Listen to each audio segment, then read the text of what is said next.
Oh.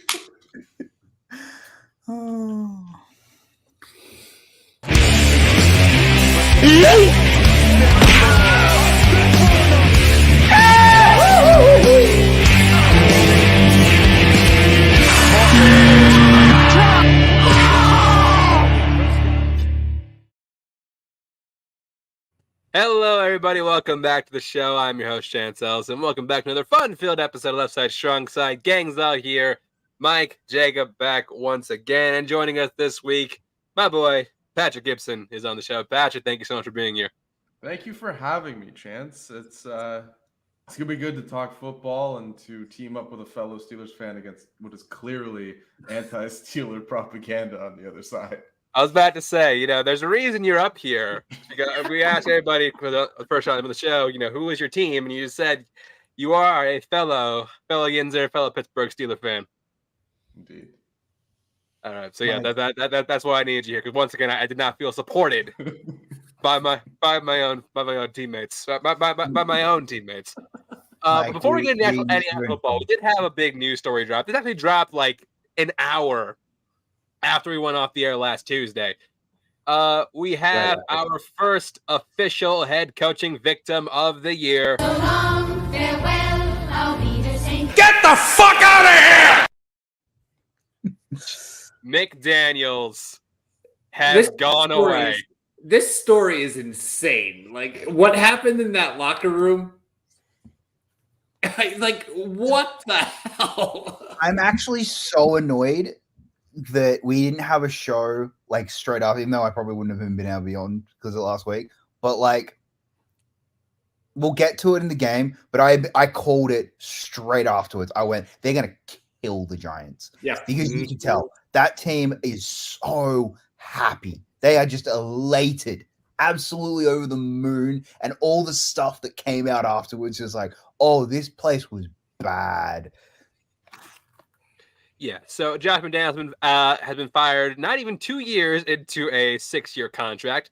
This makes him the first head coach in NFL history to be fired before the end of his second year by 2 different teams.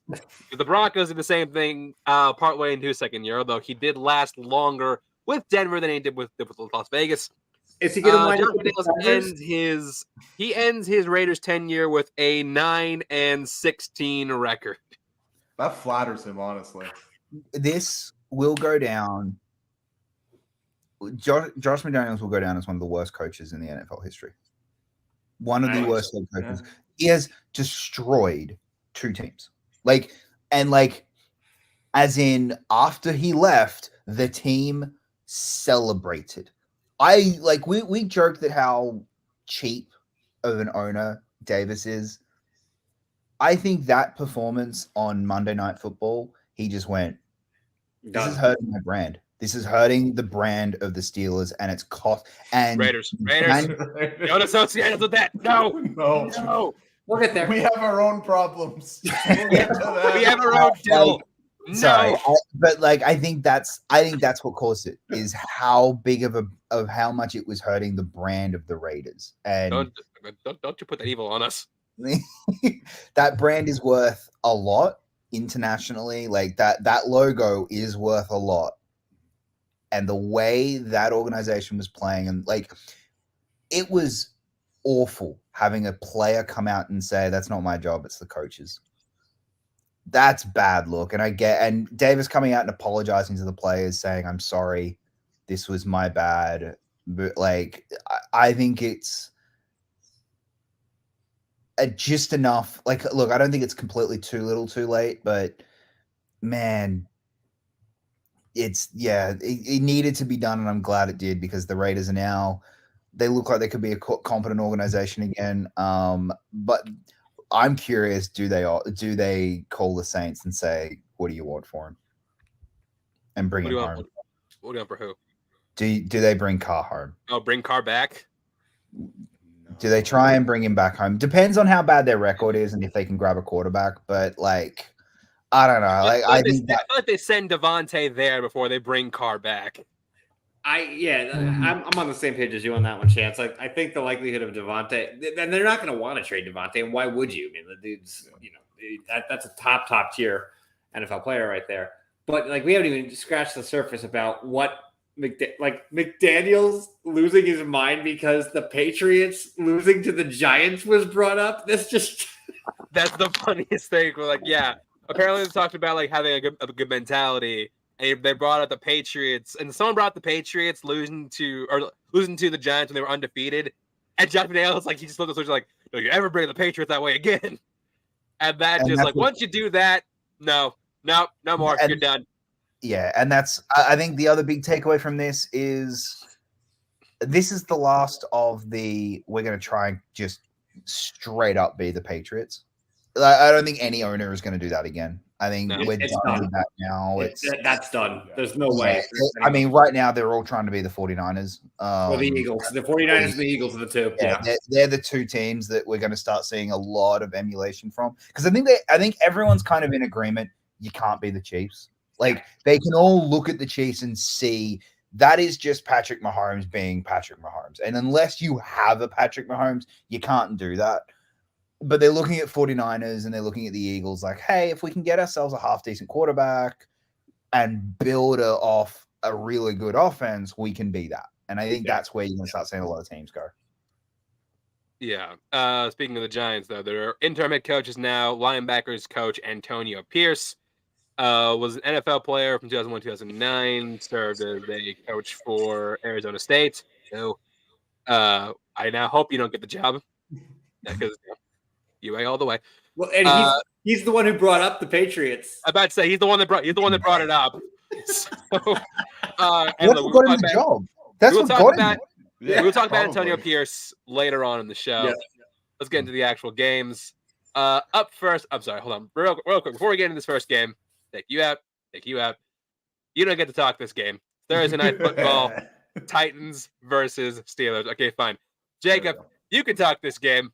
Mike, you stay back there. I have some legitimate things I actually want to mention about this game that are actually Mike, positive. Nod your head. Are you going to behave? Yeah. Mike, if you're going to behave, nod your head. Okay, he's not nodding his head yes. So fine. I'll let him back in anyway, just because the viewers are behind us. There are a few takeaways that I had from this game, big ones. That opening drive.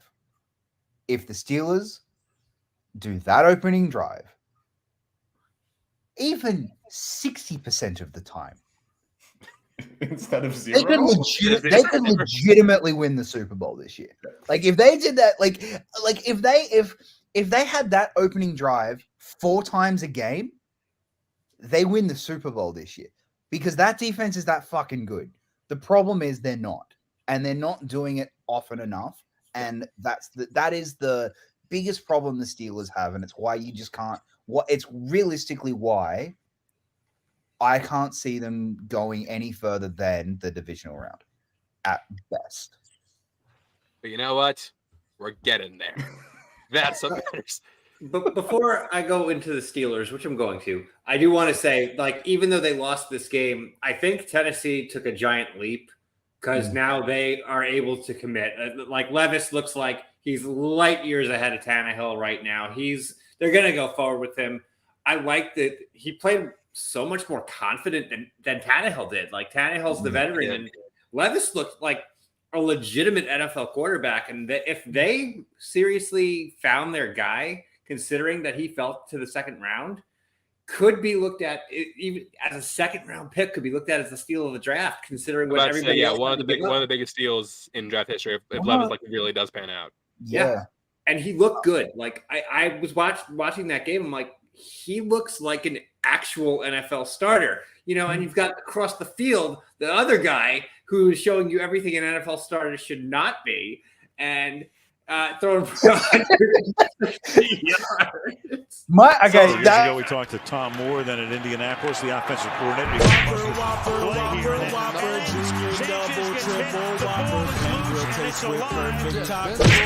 This is what Reggie White had not expected, and it was the backside of Brandon Moore. You know why I did that.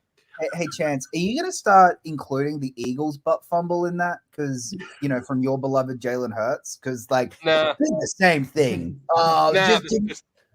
This one doesn't hurt me. This one doesn't hurt. That one doesn't hurt Mike. So no, I'm not going to include it. I do love that Mike, like, as soon as he said the Kenny Pickett thing, it was like, how am I still on here? I didn't have a follow-up.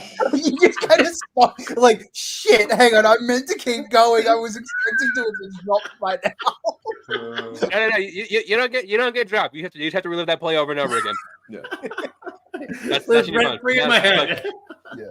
I do agree. I like Will Levis, absolutely top 32 quarterback right now in football. Yeah. Like, you look at him, you go, you're a starter. He is a starter in this league. I get it. We're 2 weeks in, and he's on a shitty team, but he played well against, again, a top 5 defense in football, like one of the best defenses in football. He looked pretty good. So this is where I want to jump in.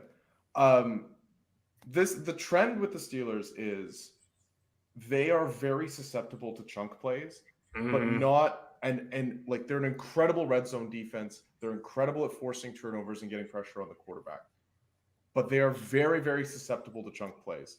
So between the 20s, between the 20s, you can hit those 18, 20-yard out routes pretty consistently against them in the way that the zone defense is set up. And so I don't think, as much as that front is a real test on a young quarterback, if the line holds up for just enough, and there were times where he stood in against pressure. I think Alex Highsmith had something like 10 pressures in the game. Yeah, he did. And that's like, again, it's one of those things, right, where when you've got the 2 edge rushers and you can't double team both of them, like he stood in, he found Hopkins, he found Kyle Phillips too for a couple chunks in the second half. But it's just, I think it's one of those things where you need to be a little cautious on going overboard with it with Levis. Maybe that's me again being. I was the same way with Josh Allen right out of the draft. I was low on him because it was all arm and the college stuff wasn't there for me. Levis never really popped for me that way. And so I'm hesitant to be like overwhelming with the praise, but I agree with the general principle, like put him ahead of Tannehill 100% days a week. Absolutely. Now let's talk about the team that actually won this game. Now, Patrick, I will talk to you first because that first drive was the most beautiful thing I've seen this year. Like when they scored a touchdown on the opening drive, I nearly wept. I'm like, I didn't know we could do this. I didn't know we could score, and I didn't know it was legal to score in the first half. Like I thought that was punishable by death. By the way, Matt Canada has been calling this offense this year, and I know he's the devil, but I think this game was actually we must exercise the devil. Yeah, I think this was the best game that he called this year. I think a lot of the offensive problems in this game were just execution stuff. Yeah. Like on the second drive, you had that drag route that Pickett just overthrew Pickens when he had a step on the corner, right? It's those little things. It's the offensive line not being good. The fact, I think another thing and why we ended up with 166 rushing yards, which again, I thought was impossible based on the last 2 years of football. So did I. Broderick Jones is finally playing. I was about to say, Broderick Jones finally started at right tackle, which I still don't love. I mean, he's better than Chuck Okorafor. Let's be really, really he's better than Dan Moore Jr. too. So I would be more comfortable putting Broderick at left side, and moving Dan Moore over to right side. Or sorry, yeah. So that's what move Dan Moore to right side and put Broderick Jones at blind side. I'm just glad he's getting snaps because you saw impact blocking when he was pulling, and that helped the running game so much this week. And it's something that, with 2 explosive runners in what Warren and Harris can both bring as both runners and pass catchers, it's going to be the key to the Steelers coming and winning 11 games instead of 9 games down the stretch, right? Like it's these little things in the trenches on the offensive side that are massive. But yeah, talking about the defense real quick. Look, the opening drive was great, but it's like, oh wait, oh yay! I hope we can do some more of this stuff. It was not present the rest of the game. Nope. We reverted back to the classic, Canadian offense. Watered down has to be translated into French. What is jet sweep in French, Patrick? Did you ever figure that out? I should know this. I speak French. But no, I don't. I don't know what Jesuit is in French. Also, I need to talk to you about being my tutor, but we'll go. That's the conversation. But yeah, look, and it's the same story where the offense looks really, really not good for most of the game, but then that fourth quarter happens, and if the game is close, Kenny Pickett will pull it out. Now, probably can pull it out. He will pull it out. Kenny Pickett has now had seven game-winning drives. You were correct right there. Kenny Pickett shit. Yes, I agree. All right, that's another one I'll pay for later. Yeah. But he's now had 7 game-winning drives since 2022 when he entered the league. That's the second most of any active player. Like, say what you know about Kenny Pickett, the dude is incredibly clutch. Yeah, and I'm gonna compliment Matt Canada for the play call that scored that final touchdown. It was a great little wrinkle on the play immediately before where they got the holding to get back to first and goal. They ran just a traditional like rub route to try and get Deontay open across the middle. Then they come back and they run the same thing, but they each do double moves to get him outside. And it's just these really simple things. And it's like, okay, there's a modicum of competence in this playbook when Canada's actually talking to the people on the field and isn't up in his skybox looming over like some sort of dictator. Yeah, I was about to say this is the first time Canada's called plays from the sideline in his career. He's never done that before. He's always been in the box. Yeah, I mean, who also went to the sidelines? Kenny Pickett. George Pickens after Deontay scored. What a team player right there, celebrating others' accomplishments when he had -1 receiving yards. He did. Yeah, he did. He also screwed up by not getting his foot down. Yeah, you can't do that. Yeah, gotta get that second foot down. Hey, Chance. Yes. Oh, put a stop in it. You ain't doing this no more. It's coming. Oh, it's coming. Picking. Oh, yeah. No, seriously, that's bad. That was a bad look for Pickens. That was really bad. Like, you've got a player who hasn't scored a touchdown in 3 years. Who is like the best receiver on the team, in my opinion. And but not only that, like, you know, if you're a team player and you've got a player who's just scored a touchdown, his first one in 2 years, and you're sitting there with the towel over your head sulking. Yeah. That's a bad look. I don't like that. There's no justification for that. And then the Instagram post, all of it. This is not good. This is not good. Now, I don't think it's going to be as bad as 2018. Don't get me wrong. Like, but I also will say he did come out and squash it after the fact. So, like, I'm not putting a lot of credence into it. Okay, cool. I heard Antonio Brown squash it as well. All right, let's just not like this. Though. Not like this. But also, you know, that's the other devil. We do not bring up the devil on this show. I can guess, but not the other one. But that's something. This is something to get a little nervous about, given he is a really good wide receiver. He is a very talented wide receiver, and I think he's very good on that team. But he's not mature. No. Oh no. No, and that was the problem. But you know what? I do believe that like these games are outliers. They're not the norm for Pickens. And I still feel like over time that will be Kenny's number one guy. Look, here's the thing. I'm not overly concerned about about how the bad yardage and the bad stats. That's not where I'm concerned. It's the attitude. It's the attitude. No, I know. The attitude is that's why if I'm Tomlin this week, he's a healthy scratch. Just this is your punishment for this week, and then you're back. But it's just one of those. Kind of with you on that. Like I get the healthy scratch idea, but I'm like, no, the guy is talented, but you sit him the whole first quarter. Like, you don't want him on the field the first quarter. There needs to be some sort of. Yeah. You can't get away with this. Yeah. But it's Tomlin, and he's not great with disciplining his players, so we'll see. No, he's not. It's a really weird one with that, right? Like, Tomlin's ability to unite all but like 2 people on any given Steelers team is incredibly insane. Yeah. the man's a Hall of Fame coach. Like I don't have anything to shit talk Tom on. Like I genuinely respect. I'm that like, man. you would be fired if you did. I'm not playing. That is one of the most respectable head coaches in the history of the NFL. I'm not going to shit talk Mike Tomlin whatsoever, but he needs to put his foot down in some. There needs to be some ramification for Pickens on this. Like he can't just have this spat, and there needs to be some message sent to him. Yeah. But either way, look, when TJ Watt got his head ripped off and got the sack anyway, that's how I knew we were going to win. And also, I'm looking kind of terrified of TJ Watt now. That play just, oh my God, Defensive Player of the Year is going to be such a fucking comp this year. It's the biggest competition. Yeah. It's between two, but Jesus, that's going to. It could be because Crosby all of a sudden is making a case. Yeah. Too. Crosby's making an argument. Chance, I bow and I apologize very much. Yeah, Parsons is a very good player. He's not 5, but he's not at this level right now. He's not at that level.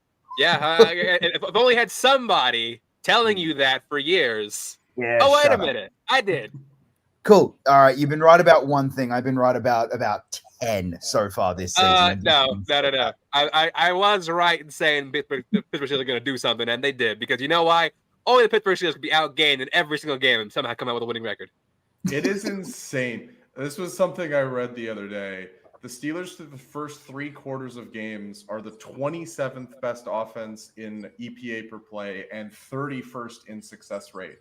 In the fourth quarter, they're top 10 in both metrics. It doesn't make none of this makes sense. I watch this team and none of it makes sense. It doesn't make sense that the Baltimore Ravens, who you could argue might be the best team in the AFC, just decided to forget to play football when they visited Heinz Field, not Acrisure Stadium, Heinz Field. Shit, I was at that game and I don't know what happened.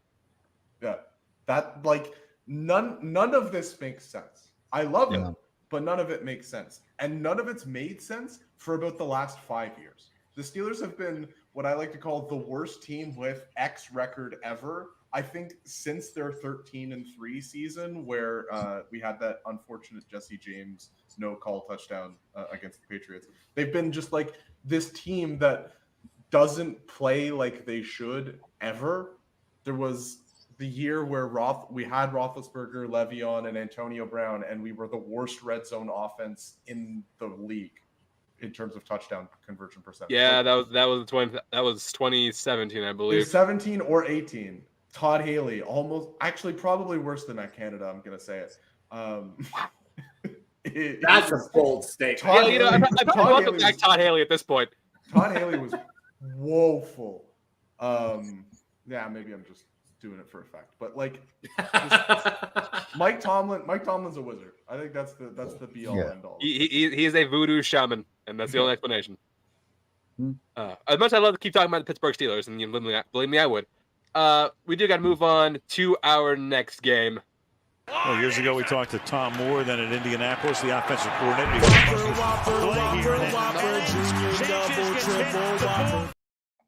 Sorry. You owe me one. You owed me one. But no. The real club I meant to play. We have our first of the year Germany Bowl. Springtime for Hitler and Germany.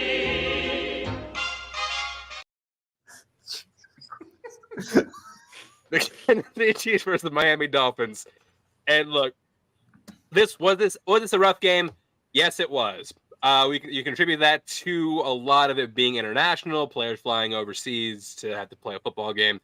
So yeah, obviously these games are never very, very high scoring. So what you can say, however, is this is another game where Miami failed to get going against a legitimate opponent.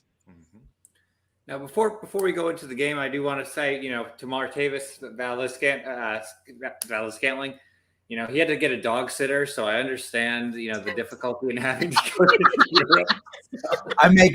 I make millions of dollars a year. I'm bitching I have to get a dog sitter. Yeah, the fuck am I gonna get a dog sitter in this economy? Oh, fuck. But what I was going to say on this one, if anything in this game, this to me on the Kansas City side showed that defense is real. Agreed. The Kansas City defense had probably the best defensive touchdown of the year in this game, where you had 3 players. You had the strip, you had the recovery, and then the lateral to score the touchdown. That was the prettiest defensive touchdown I've seen in a long time. The other big takeaway I had from this game, the Tyreek Hill trade was justified. Mm-hmm. And that's not a criticism on Tyreek Hill. I think it's the rare one where both teams got better. Mm-hmm. But the Chiefs used the player who stole the ball was the one they drafted because of the Tyreek Hill trade. Yep. That's it was justified because this defense is that damn good that they would what they lost on offense, they have gained on defense. And we will look. I'm not 100% sold on the Chiefs as an offensive team. However, I also do think I'm still terrified of the Chiefs because, good. Patrick Mahomes now has a fucking defense. Right. Fuck. Does he have an offense is the question. Yeah, but look, what do I trust more? That Patrick Mahomes is going to end up figuring out the offense, or that a bad Chiefs defense would suddenly get good? I'm terrified now that the Chiefs now suddenly have a good defense. They're top 10. That's a top 10 defense. It terrifies me. So that's great. The Dolphins are who I've been saying they were since week 1. They're a fun-looking team with no fucking defense. They have no defense, at all. And I get that they held this Chiefs team to 14 points. I think saying team in quotation marks. What are they if not the team? Because their offense is terrible, and I understand that. But it's just because they are struggling. But their defense is that good that they're going to help them. They're going to win games that way. They're going to win the tight games that usually they would rely on Patrick Mahomes throwing a miracle fucking pass with 13 seconds left. Now their defense is winning the game, and that's what's happening. The next month is going to tell us a lot about who the Chiefs are because they play some legitimate teams. They're actually going to start feeling a little bit more of the pressure. And again, the Chiefs have a legitimate defense. That's not what I'm concerned about. I want to start seeing this Chiefs go up against legitimate defenses. And how well does Mahomes play against that? And how well does Nagy call those games? Because if there's one change from last year, what is it? Matt Nagy is now the offensive coordinator. And what's happened? They've not been as good. Fair. At the same time, you also got to look at the Dolphins because, look, when that offense is flying, they are a very, very hard team to stop. When you can stifle that offense, that's actually legitimately impressive. Yeah, this one, Mostert played well. I'm not going to discredit Mostert because he had a really good. You watch that game; he was running with a purpose. But the wide receivers just could not create any separation. And yards after catch, which is usually the Dolphins are better at that than any team in the league. It didn't happen in this game. I'm okay, I get that we're all jumping up and down about how good the Dolphins offense has been this year. Have a look at who they've played. Right. But not only who they've played, the defenses they've played. Right. They've played some awful defenses, and yet when you're now going up against the three legitimate defenses they played this year, all 3 Tyreek Hills had less than 100 yards and has looked terrible.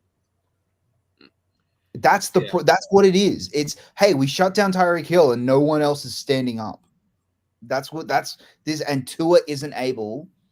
I like Tua as a quarterback. I think Tua is a good quarterback. I don't think he is a great quarterback who he is someone who needs a lot of help.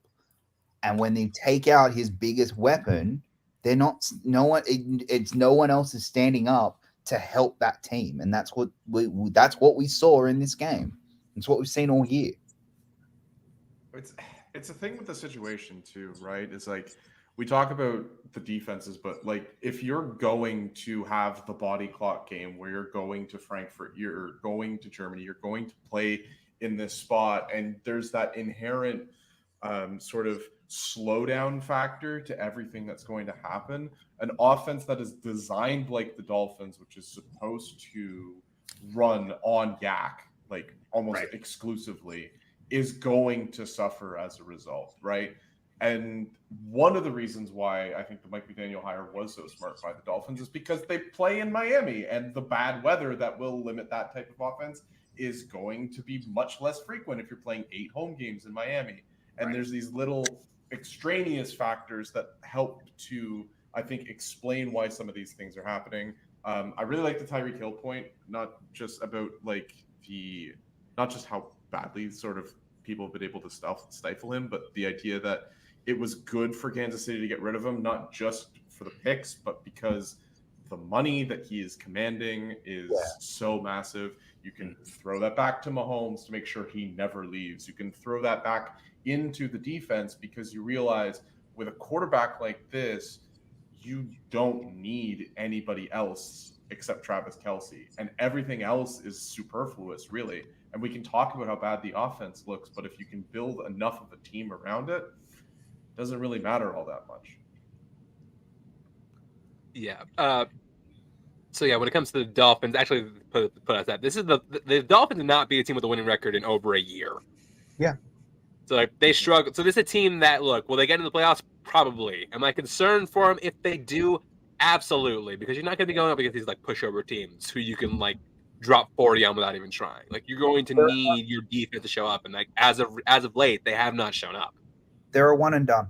I'm going to put this in and let the only team, ironically, the only team they're going to beat is the Bills. That's right. Right now, it's the only team they're going to beat. They play Steelers, they play Bengals, they play Browns, they play the Jets, they play. Who else could potentially make the playoffs in there? Jacksonville. No, they're going to be. They're going to be. It could be Jacksonville. They'll be division winners. Like that's. I don't. Miami's winning the division, so I'm not. I'm saying it's a wild card solely. Wild. Like who else could be a wild Browns. card? Like who? The Browns. Yes. The Browns would murder them. Browns, Steelers, Bengals, and maybe the Jets. All 4 of them, they're beating this team.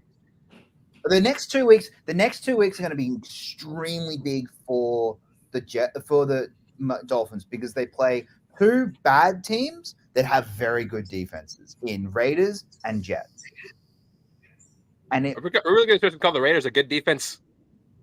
Max with Crosby, yeah. Crosby. Yeah, who's guarding Tyreek Hill is my question. Nah, okay, fair enough. But that's what I'm more. That's more what I'm trying to get at is we're going to see this Dolphins team against bad teams that have relatively okay defenses then, all right? And it's going to be more of an indicator of, okay, can you beat who can they beat? Who realistically can they beat? So we'll see. All right, moving on to our next game. This was our upset of the week. Minnesota versus Atlanta. Why do I say that? Context. This game, Jared Hall started this game. Exactly. Who was that? I have no idea. But he was so bad. He was pulled for alopecia poppy Josh Dobbs. He wasn't pulled. Who just got there. He got knocked out. He got hurt. Steelers legend Josh Dobbs. Steelers legend Josh Dobbs. God bless. Like Josh Dobbs and Duck Hodges. Like those are Steelers legends right there. Yes. I forgot. Yes, Hall did get a concussion. So Josh Dobbs, I'm convinced didn't even know the names of his receivers. He said that. Into the game. He said that. He said that. Oh, he didn't know their first and last names. He had to Oh, wow. ask I his thought I was making that up. Apparently he did not know their He They were. He did. So they were running cadence on the sideline. Like this. Like, look, I said this last year when Baker did it. How can you not be romantic about football? Like, just like, come on. This just like, Jesus. It's just one of those great stories. This game is going to become a Disney movie. Like what happened in this game could become a damn Disney movie. But Like, how do you not get hyped up? Like watching what happened in this game. Like I don't care what team you root for. How are you not pumped for that guy right now? Josh Dobbs that was magnificent. It was. And look, is the overhype there a little bit? Hell yes. Is Josh Dobbs a good quarterback? Who cares though Maybe. at this point? Possibly. I don't think so. I think he is a quarterback who can just rally the team. And like the best comparison I've heard is he's the modern day Fitzpatrick. He's Fitzmagic and he's back. And that's the best comparison I've heard. He's not a particularly good quarterback, but the team will rally around him and they just lift for it. I think Arizona did him extremely right by going, you have put us in a very good position by making us look competent, which no one thought we would have. But still not but we are still very much inside the Caleb Williams sweepstakes. Like they are still, and so they went, no, here's an offer. We're going, yep, you have done right by us. We're going to do right by you. And they gave him to a different team, and he took that opportunity and ran with it. Well done, Josh Dobbs. You have earned it this week. You have been fantastic. Congratulations. Conversely, though, it does help his combo points on the chat. It helps his going up against Arthur Smith, a guy who has all the talent on offense you could ask for, but for whatever reason, does not use it. Bijan has just been a wasted draft pick. Like Bijan's a wasted draft pick. Drake London is a wasted draft pick. Kyle Pitts is a colossally wasted draft pick. This week, like you have three guys who could easily be top 10 at their own positions, and you don't use any of them. This weekend is a legitimate case for Arthur Smith to be fired. Yeah, and I don't like just firing people willy nilly, but even though it comes across as I do, this is a legitimate reason because you're right. I do want to bring this. I do want to bring up this quote from Arthur Smith. This is an actual quote he said about Bijan Robinson. He said his impact away from the ball can open things up. Seriously, like what the fuck? Teams aren't going to be. But here's the thing, like. Oh, yeah, because teams are so terrified that you're going to give him the ball, so they're covering for that. They're not going to be when they don't think you're going to give him the fucking ball. Yeah. It just makes no sense. My favorite bit was when, like, they're at the 1 yard line. They hand the ball to Johnny Smith. That's a Matt Canada play right there. That is a Matt Canada play. Look, Ritter was a problem with this team, but Smith's the next problem. Jesus. Yeah, I don't understand why he refuses to use his best offensive weapons. And I really think I wasn't like, that anti Arthur Smith going into the season. Now I'm just like, okay, yeah, you probably need to go. It's not only that too, like you mentioned Ritter and Heineke played better than Ritter, but I wouldn't say he played great. This is a team that is in desperate need of a veteran, solid quarterback right now. Yeah. If they had an actual leader on offense, this team could be scary because they have a very good defense. We've said this time and time again. They have one of the most underrated defenses in football. They're not like top 5 or anything, but they don't. They don't break. Like they bend. They don't break, and. The problem is that the offense is not doing anything not doing them any favors. There's a couple teams in the league that are very similar to this. Chance and I both root for, Patrick, like the Steelers and the Jets both fit in that category, of teams with insanely good defenses and then offenses who are just keeping the defense on the field too long. So it's tough to watch a team like this that legitimately is – they should be running away with this division right now, and they're probably not going to make the playoffs. Probably not. Yeah. 13 touches for Bijan Robinson in this type of game is it's criminal that you're using him that little. And it's when you use a top 10 pick on him. Exactly. Yeah. It makes absolutely no sense. Absolutely ridiculous. Yeah, I mean, how do you lose to a team that is fielding maybe two starting weapons? Like, it really, the Vikings, not just at quarterback, but everywhere else, are just so injured right now. They lost Osborne during the game too. They So lost Cam Akers for the year. yeah, Akers. Yeah, and you still managed to lose to this, and no Jefferson too. It's like the best weapon in football is gone, and you still could not beat this team. To a quarterback that arrived Tuesday. Yep. Yeah. Does not know his offensive linemen's first and last names. Like, Jesus. Yeah. Didn't even, Arthur is not a serious man. Didn't even have a jersey in the shop. Right. You couldn't buy a Dobbs jersey, like, at all. I don't even think you can. I don't even know if you still can. I mean, you better. I'll check on that. You better hope after that weekend you can, because I think they would have sold a few. But like, it's just okay. As of right now, you can get a Dobbs jersey. Okay, you couldn't before the game. You couldn't before the game, but to get a little more serious after that game. This is making the owners look awful. 8 years removed from Kaepernick, because what did we always hear for years? Oh, by the time he comes into the team, he's going to have to practice and he's going to have to learn. By the time he gets up to speed, it's going to take forever before he can actually play. It's not worth it. Dobbs literally did it last year. Baker literally did it. Like, this is I'm not saying you'd get Kaepernick now, but like Kaepernick now is cooked. No, not now. It's been too long. Saying, Kaepernick should have been a backup. Yeah, 5 years ago, when someone went down injured and you didn't hire him, you didn't bring him in at least for for anything, just try out if nothing else. It's making the owners look really fucking dumb.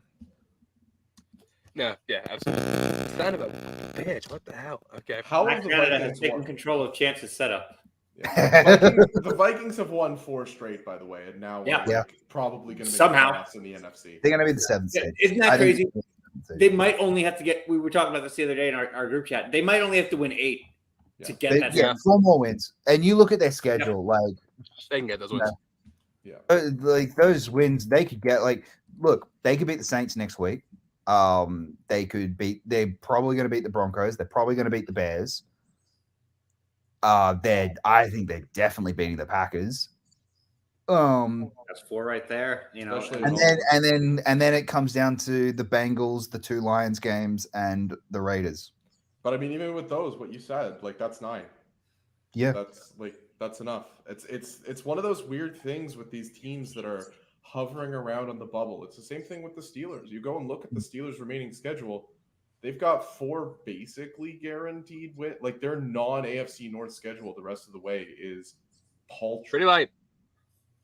It's really interesting to see how some of these teams that are just hanging around, well, look at what they got. They got a really weak run in, and they maybe the team we think is the sneaky 7 seed or maybe just misses out, snaps up to 5 and make some weird shit happen come playoff time. Then you got a team like mine that I think are going to win 2 out of their 6. All right, moving on to our next game. Arizona Cardinals versus the Cleveland Browns. Now, we said Arizona Cardinals. I think management just saw all the winning they were doing and we can't have that. We don't need Clayton Tune start making his first start. There's not much to say about the Cardinals in this game. Let's be honest. We don't have to spend a lot of time on this. They rolled over. They were awful. They're awful. They're rolling over. I'm not even going to give Watson the credit because congratulations, you beat up on the worst team in football. Didn't even really do that. That's the kind of takeaway is you weren't able to really beat up on the worst team in football. Beat up. Look, Kyler's going to come back this week. I'm really curious to see what happens when Kyler comes back. How they're going to use him, if they do want to win games or not. What are they going to start doing if they win games? It's Kyler and Connor, so they're getting their 2 best offensive weapons. Well, Connor, they haven't put Connor for certain, but Connor's still up in the air. hypothetically, they're getting their 2 best offensive weapons back. So, I mean, they should, if nothing else, have a run game that just didn't exist for the past couple of weeks. Yeah. But again, the Cardinals are firmly in the driver's seat right now. They control their own destiny to get the number 1 pick. Yep. Especially given the 2 biggest competitions play each other. So someone's winning that game in 2 nights. And really, it's their biggest competition because no matter who loses, the Bears win. Now, you did say that, the Cardinals were, I think going into this past week, the Cardinals 100% were looking like the worst team in football. They are now the 2nd worst team. We're going to talk about the first. There is a team that is now worse than the Cardinals. Yeah, absolutely. We'll get that. Do you wonder who did you think? Oh, wait, never mind. I know who it is. Okay. Yeah, there's a team that's far worse, I think. 16-point dogs this weekend. Yep, I get where you're going now. Not much of this game. But they played head-to-head, and the Cardinals lost that game, so that is going to help them big time when it comes if the Cardinals somehow manage to win another game. Yeah. So, let's continue this cycle of NFC West shit kickings. The Seattle Seahawks versus the Baltimore Ravens. This was supposed to be game of the week, and holy Jesus, I turned it off. I literally turned it off. I went to Red Zone. I was going to watch this game specifically. And then after 10 minutes, I went, I'm putting Red Zone on. This game's fucking ass kicking. Yeah, this is a game where Seattle it reminds me of their game against who they play earlier this year where they just did not show up. Crap, I have to check. But they had a game this year where this could be a really good matchup, and then they just failed completely. And there's another one where look, you have a good offense. I mean, Geno Smith last year, great story last year. I feel like now he is about to take out his finest pen and begin to write back. Because look, it's about to stroke midnight. Sorry, dude. Cinderella's got to go back home. Yeah. Unfortunately, he's not. Maybe I was wrong. The Seahawks haven't gotten. I think the one you're thinking about is the Rams game at the start. Yeah. We thought they would be better against the Rams, and then they got their teeth kicked in, and we were like, "Whoa, okay, maybe Rams are better than we thought." No, they're not. But speaking of that, though, that Ravens pass rush, their quarterback pressure. There's nobody in the league even close to them right now with what they're doing. There are teams that have players that are comparative, but as a unit, holy crap! That is a team I do not want to play, especially in these cold weather months. Holy crap! With that pressure that they are putting on the quarterback, this team could be really, really scary. It's nuts that Patrick Queen's finally starting to look like an NFL off-ball linebacker too, because when you that is just a terrifying front. I said it earlier, I think the Ravens are probably the best team in the AFC right now. I'd agree, even ahead of the Chiefs. I think not arguing. The AFC, yes, absolutely. The AFC, it's so insane what they've just. The Steelers game must have just kicked something into gear because they've looked unstoppable since then, and Lamar is Lamar again after all that shit that everyone was going through in the offseason. It was very clear they just needed to fucking get rid of Greg Roman. And this team is absolutely terrifying. They're primed for a run. This team is primed for a run. Look, I personally, I've got Lamar as MVP at the moment. I think Lamar is having a wonderful season. I am genuinely terrified if he gets injured, this is all done. And that's the biggest concern right now for the Ravens more than anything is Lamar cannot get injured. That's it. They did take him out of this game. He only played. Yeah, but that's the thing. If they get to a point where they've won, you got to get him out. The least amount of snaps Lamar can play, the better right now. It's just we got to survive till the playoffs because that's kind of where you're at. You're at the point, and unfortunately, though, they're in the toughest division in football. Yeah, remember we were all laughing about, oh my god, how bad is this division? It's suddenly turned around and is now one of the. It's like, oh, okay, no, this is the toughest division in football. I don't know if it's the best, but it's the If tough. the season ended now, all 4 of them would All be. 4 of them If it playoffs. ended All today, four yeah. of them it'd be the first time ever it's happened in the NFL that all 4 teams in a division have made the playoffs. It's never happened. Almost all of them buoyed by their like 3 of the maybe Yeah. 5 or 6 best defenses in the NFL. Like Yep. I think the Browns defense is the best defense in the NFL. Like that. I'm up there with you. I don't know if it is the best anymore, but I think it was for a week. I think personnel wise, maybe not scheme wise, but I think player for player, there is no defense I would rather have than the Browns defense at this moment. Not even San Fran. No. and I think in the defensive backfield, I think Denzel Ward might be the best corner in the league. Denzel was really good. Yeah. And just I've been enamored with him, watching him twice a year for the last 3 or 4 years, right? And again, it's a biased thing too, right? I want to say that the Steelers are going to be when they drag these teams into the mud and squeak out a 13-10 win, right? Yeah. Can I also say one other big thing? If this team makes the Super Bowl, they're going to win it. Do you want to know what? Have you guys seen Lamar's record? 17-1 against NFC teams. He has lost 1 NFC game, and this is what he does to NFC teams. He beats them up. So far this year, the Ravens have played the 2. Are they going to be contenders teams in the NFC, and then has beat the shit out of them and kicked them back into their cave. And now look, and I get that it's been a bye since, but who's talking about the Lions right now? I get it, they're on a bye, so we haven't really, and I understand that, but the Lions was considered the number 1 team in the NFC at one point, and then the Ravens went in and went, no, you're not. No. No, you're not. And then right now, you'd be hard pressed to call the Lions anything higher than 4. It's just maybe 3, maybe right now what the Ravens are doing is legitimately scary. They are a genuine Super Bowl contender.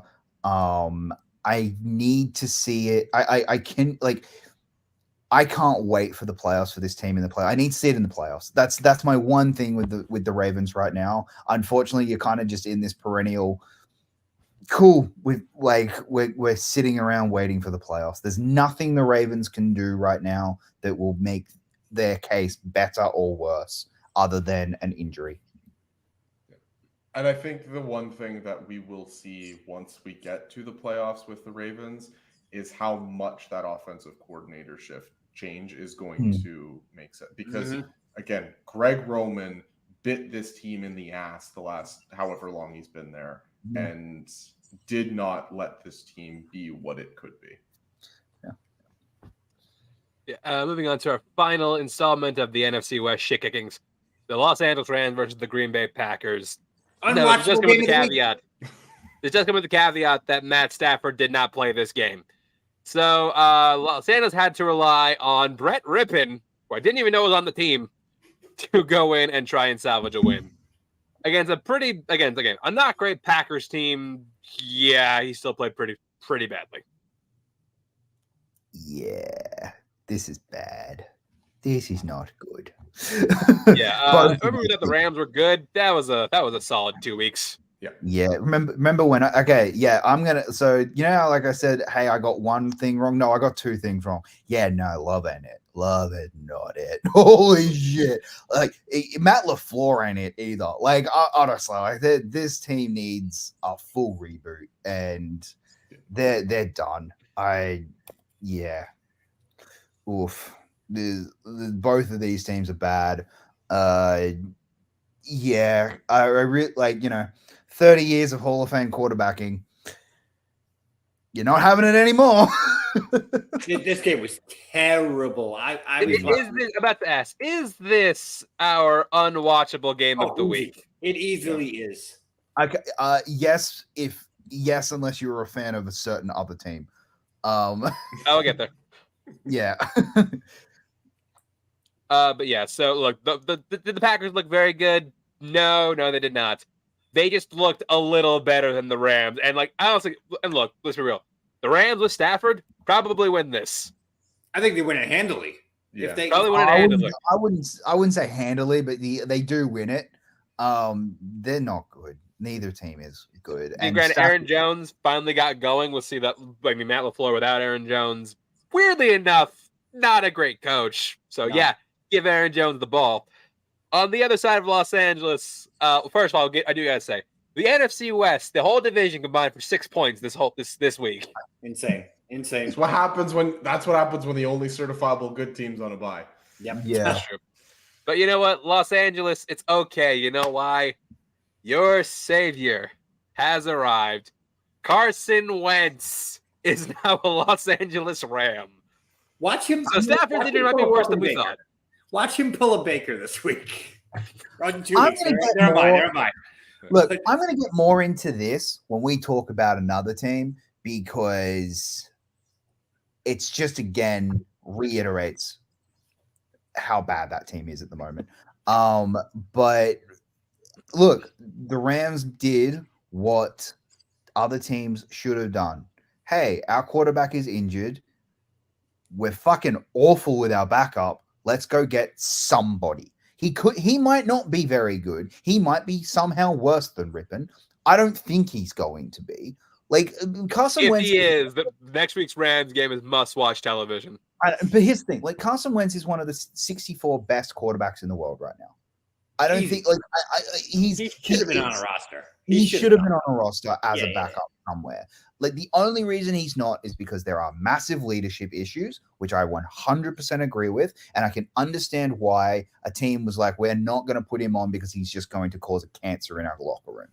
I think, sadly, we may have seen the last of Matt Stafford play football. I think it's a sad end to his career. I'm glad he got his ring. He deserved it. But I think we're gone. starting to get to that point. I think we are. I would not be shocked if he retires at the end of the year. I will not be shocked if Aaron Donald retires at the end of the year. And we're going to talk about how the Rams really messed up by not trading away some of these players and trying to get something for them. Well, they're terrified of drafting. We know that. The Rams don't like to draft. So We saw what happened last time they drafted a first rounder. Didn't end well. Touché. But yeah, so moving on to our next game. Washington Commanders taking on the New England Patriots. The ending of the week. That was my favorite. Yeah! Wow. Yeah, the ending of this game was something. This is a game the Patriots, for the most part, outplayed the Commanders. Like the Patriots looked pretty competent and then figured out how to fuck it all up at the end. Yeah, look, they had like this was a pretty competitive game. I think I'm trying to take the count here. We had a grand total of 1, 2, 3, 4, 5, 6 punts in a row.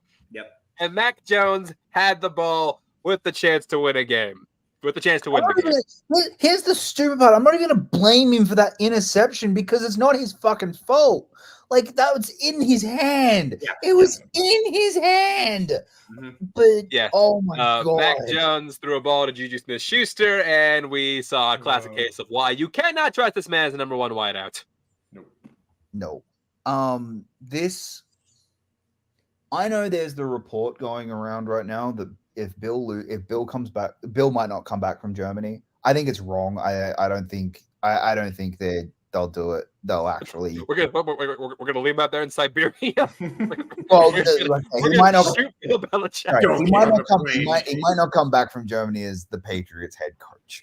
Don't get on the plane, Bill. I really think Bill, you stay. I really do. Bad think Bill. We we lost him again. They're sorry. done.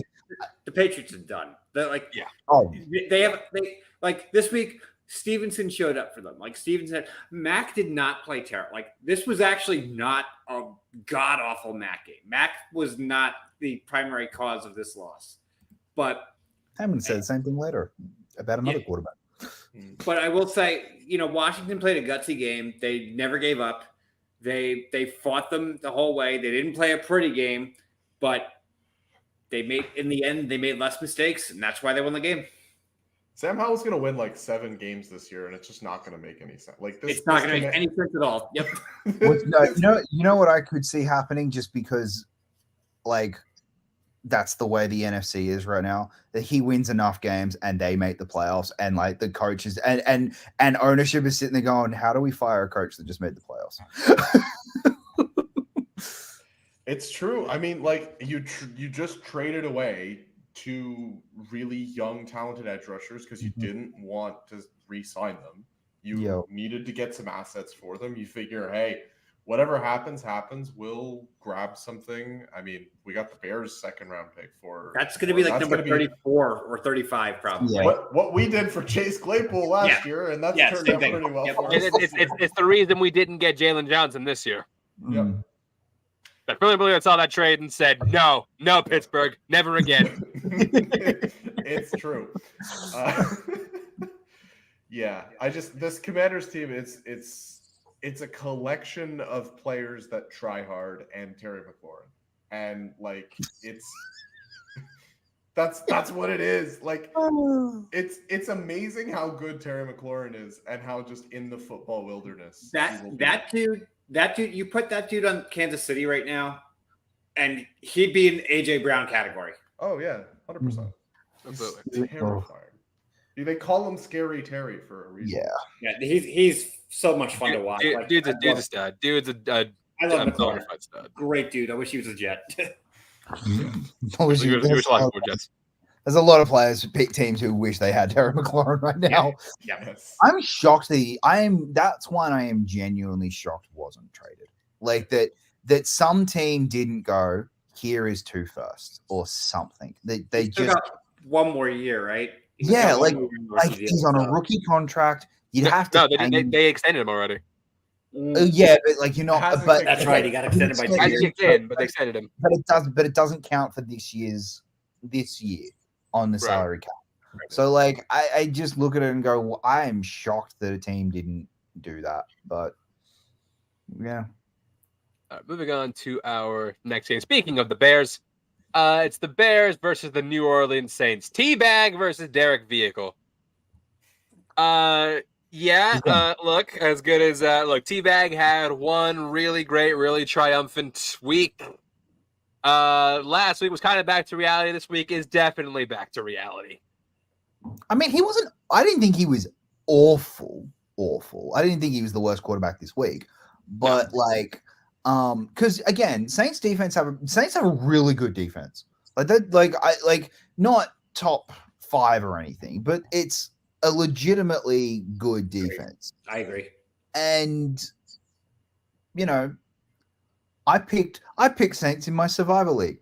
I was terrified for about a quarter and a half. For the first half, they kept it competitive, but then Bagent became really, really mistake prone. 3 picks in the second half. The Bears came out on fire in this game. Like they came sprinting out of the gate, and I was like, "Oh, if they keep this up." But again, it's the Bears, and the Bears did what the Bears do, and completely fizzled out. They are the anti-Kenny Pickett. They don't know how to finish games.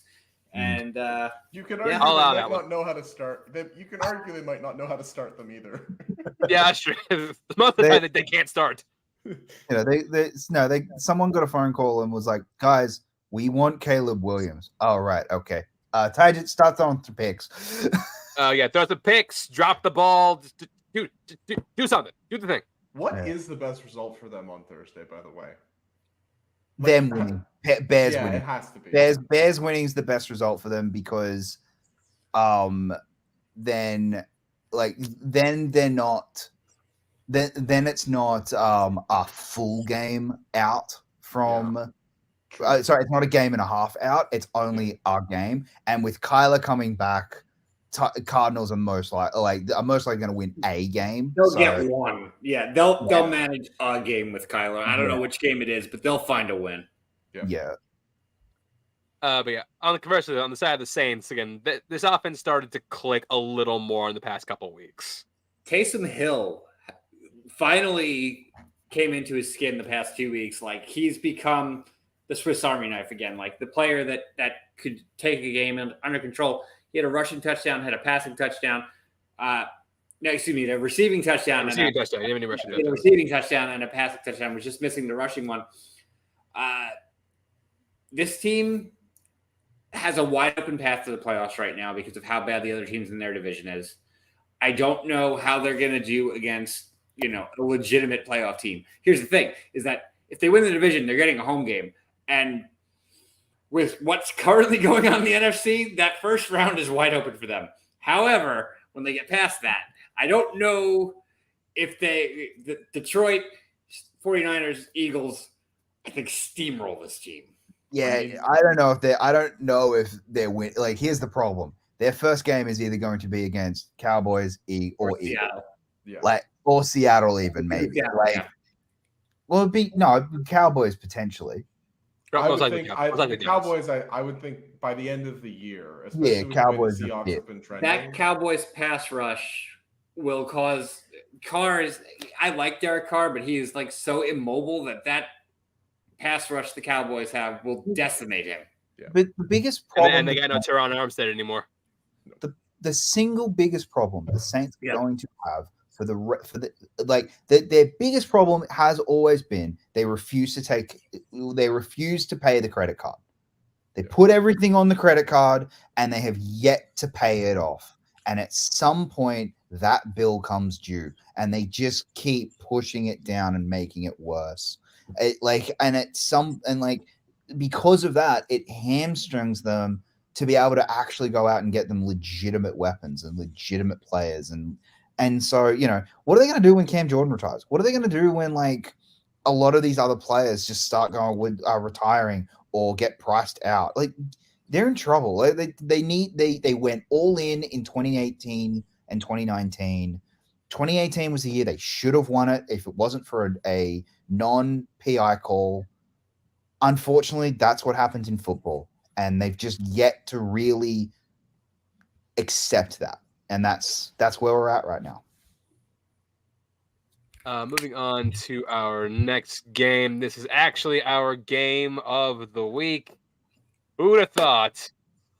Tampa Bay Buccaneers versus the Houston Texans. We all in agreement. Does feature my Stunks player of the week, CJ Stroud. Oh, shit. Fucking Stroud. I also have a Stonks player of the week, but it's not CJ, and his name is Dare Ogunbowale, I believe is how his name is said. The fourth string running back who had to come in and kick and was responsible for keeping the Texans in this game. You, my friend, are in the same category as Joshua Dobbs in this week. You had two insane, absolutely batshit insane stories. And this guy, I don't know when the last time he kicked was. He kicked a legitimate NFL field goal. I think he said it was in high school. I think that was what I think that's they went through the team and was like, who here has any kicking experience? And it was either high school or college. I can't remember. I think it was high school. I think you're right. Yeah, and I think Mila Kimes on Twitter afterwards says kicking's going to become the new coding, isn't it? I was like, Mike, that's what we said. How when we were like, what position would you want to play? Kicker, because if you know how to kick, you get guaranteed a job. This game was an alarming shootout. I did not think this game would put up this many points. Didn't it? It was a shootout in a quarter. You actually go back and look at it for 3 quarters of it. It's a pretty boring game. It's not boring is the wrong word, but it wasn't amazing. And then they just went back to back. They just went bang, bang, bang, bang. I felt so bad for Baker because you just saw it the look on his face. Baker had done enough. He did the 2-minute drill. He got them down. He scored. It's we did it. Baker played his best game of the season. Baker played a brilliant game. It was just CJ Stroud came out and went, I'm him. Yep. This was CJ Stroud officially. I think a lot of people saw the signs that he's good. This was him officially saying, hey, I'm not just I'm not going to flame out like other Ohio State quarterbacks. No. This is my team. I am going to be the guy. Yes, he's a rookie, and I don't want to have the overreactions because they're happening right now. Like I've heard some people put him in the MVP conversation. No, he's not there yet. But he's offensive rookie of the year by far right now. Like he has that locked up unless he gets hurt or something. Yeah. This kid looks good. This kid looks very good. Yeah, he does. He looks legitimately scary as a quarterback. He's very talented. And do you remember how we were all laughing at the Bears and Lovie Smith last year and oh my God, he completely fucked over the Texans. It honestly worked out. He might have done him a fucking solid because I don't think Bryce Young is a terrible quarterback. I don't think he's We'll get to Bryce Young in a bit. Yeah, I don't think he's a bust, but you know CJ Stroud. CJ Stroud is man. And that trade that trade to the Cardinals is looking better by the day. I thought it was dumb. I thought it was a dumb trade to make, but I liked it. I liked it draft night. I loved it last draft night. Oh my God, it's looking like a really smart trade because that ain't going to be a top 10 pick. No way. That's going to be like a 15, 16 at worst. Yeah. And there's a legit chance they're the 7th seed. And Anderson, I was about to say that they might make the playoffs, which who the fuck would have thought that at the beginning of the season? And you talk about that pick. Anderson has looked good. I know it's quiet. It's off the radar. Anderson has looked good. And CJ Stroud has more career touchdowns than Kenny fucking Pickett. You know what? That's saying a fact. I'll let that slide. So, statement of fact. Yeah, I mean that was always the calculus with the Will Anderson trade was, do you think he's going to be better than Marvin Harrison Jr.? That was always the calculus for going into it. Was that is what you need to do, and then now you've just made that point moot by deciding to actually be a competent football team.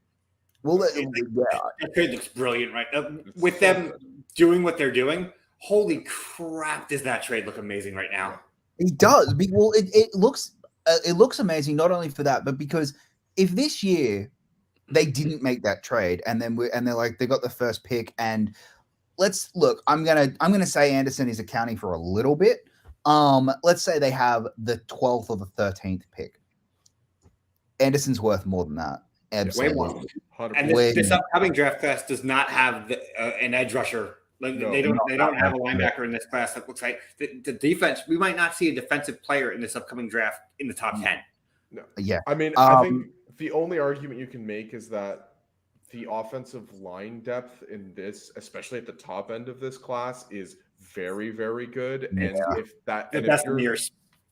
And if you're looking to CJ Stroud and CJ Stroud, getting him a franchise left tackle, which there's probably going to be 3 or 4 in this draft, that's the one calculus I think where you're I mean, you take a 9-8 season in a rookie year for CJ Stroud every day of the week. Most people had Houston tagged to win 4 or 5 at most. Yeah. Exactly. Yeah, they've already beaten that. They've beaten Vegas, and that's the main thing. If you beat Vegas, you're having a good season. Yep. The other thing, my takeaway from this game, I said it. I said this a few weeks ago, but I'm really looking right now. D'Amico Ryan is Coach of the Year candidate, genuine. Oh man, firmly in the conversation. Yeah, he's looking good. This team looked good. This team looks really good, and just from a coaching standpoint. Absolutely. So Houston. This is a quality one again. Granted, you only had a passing game, could not establish running game. Granted, David Pierce was out, and even when he's there, not doing anything. He hasn't done anything like that. No.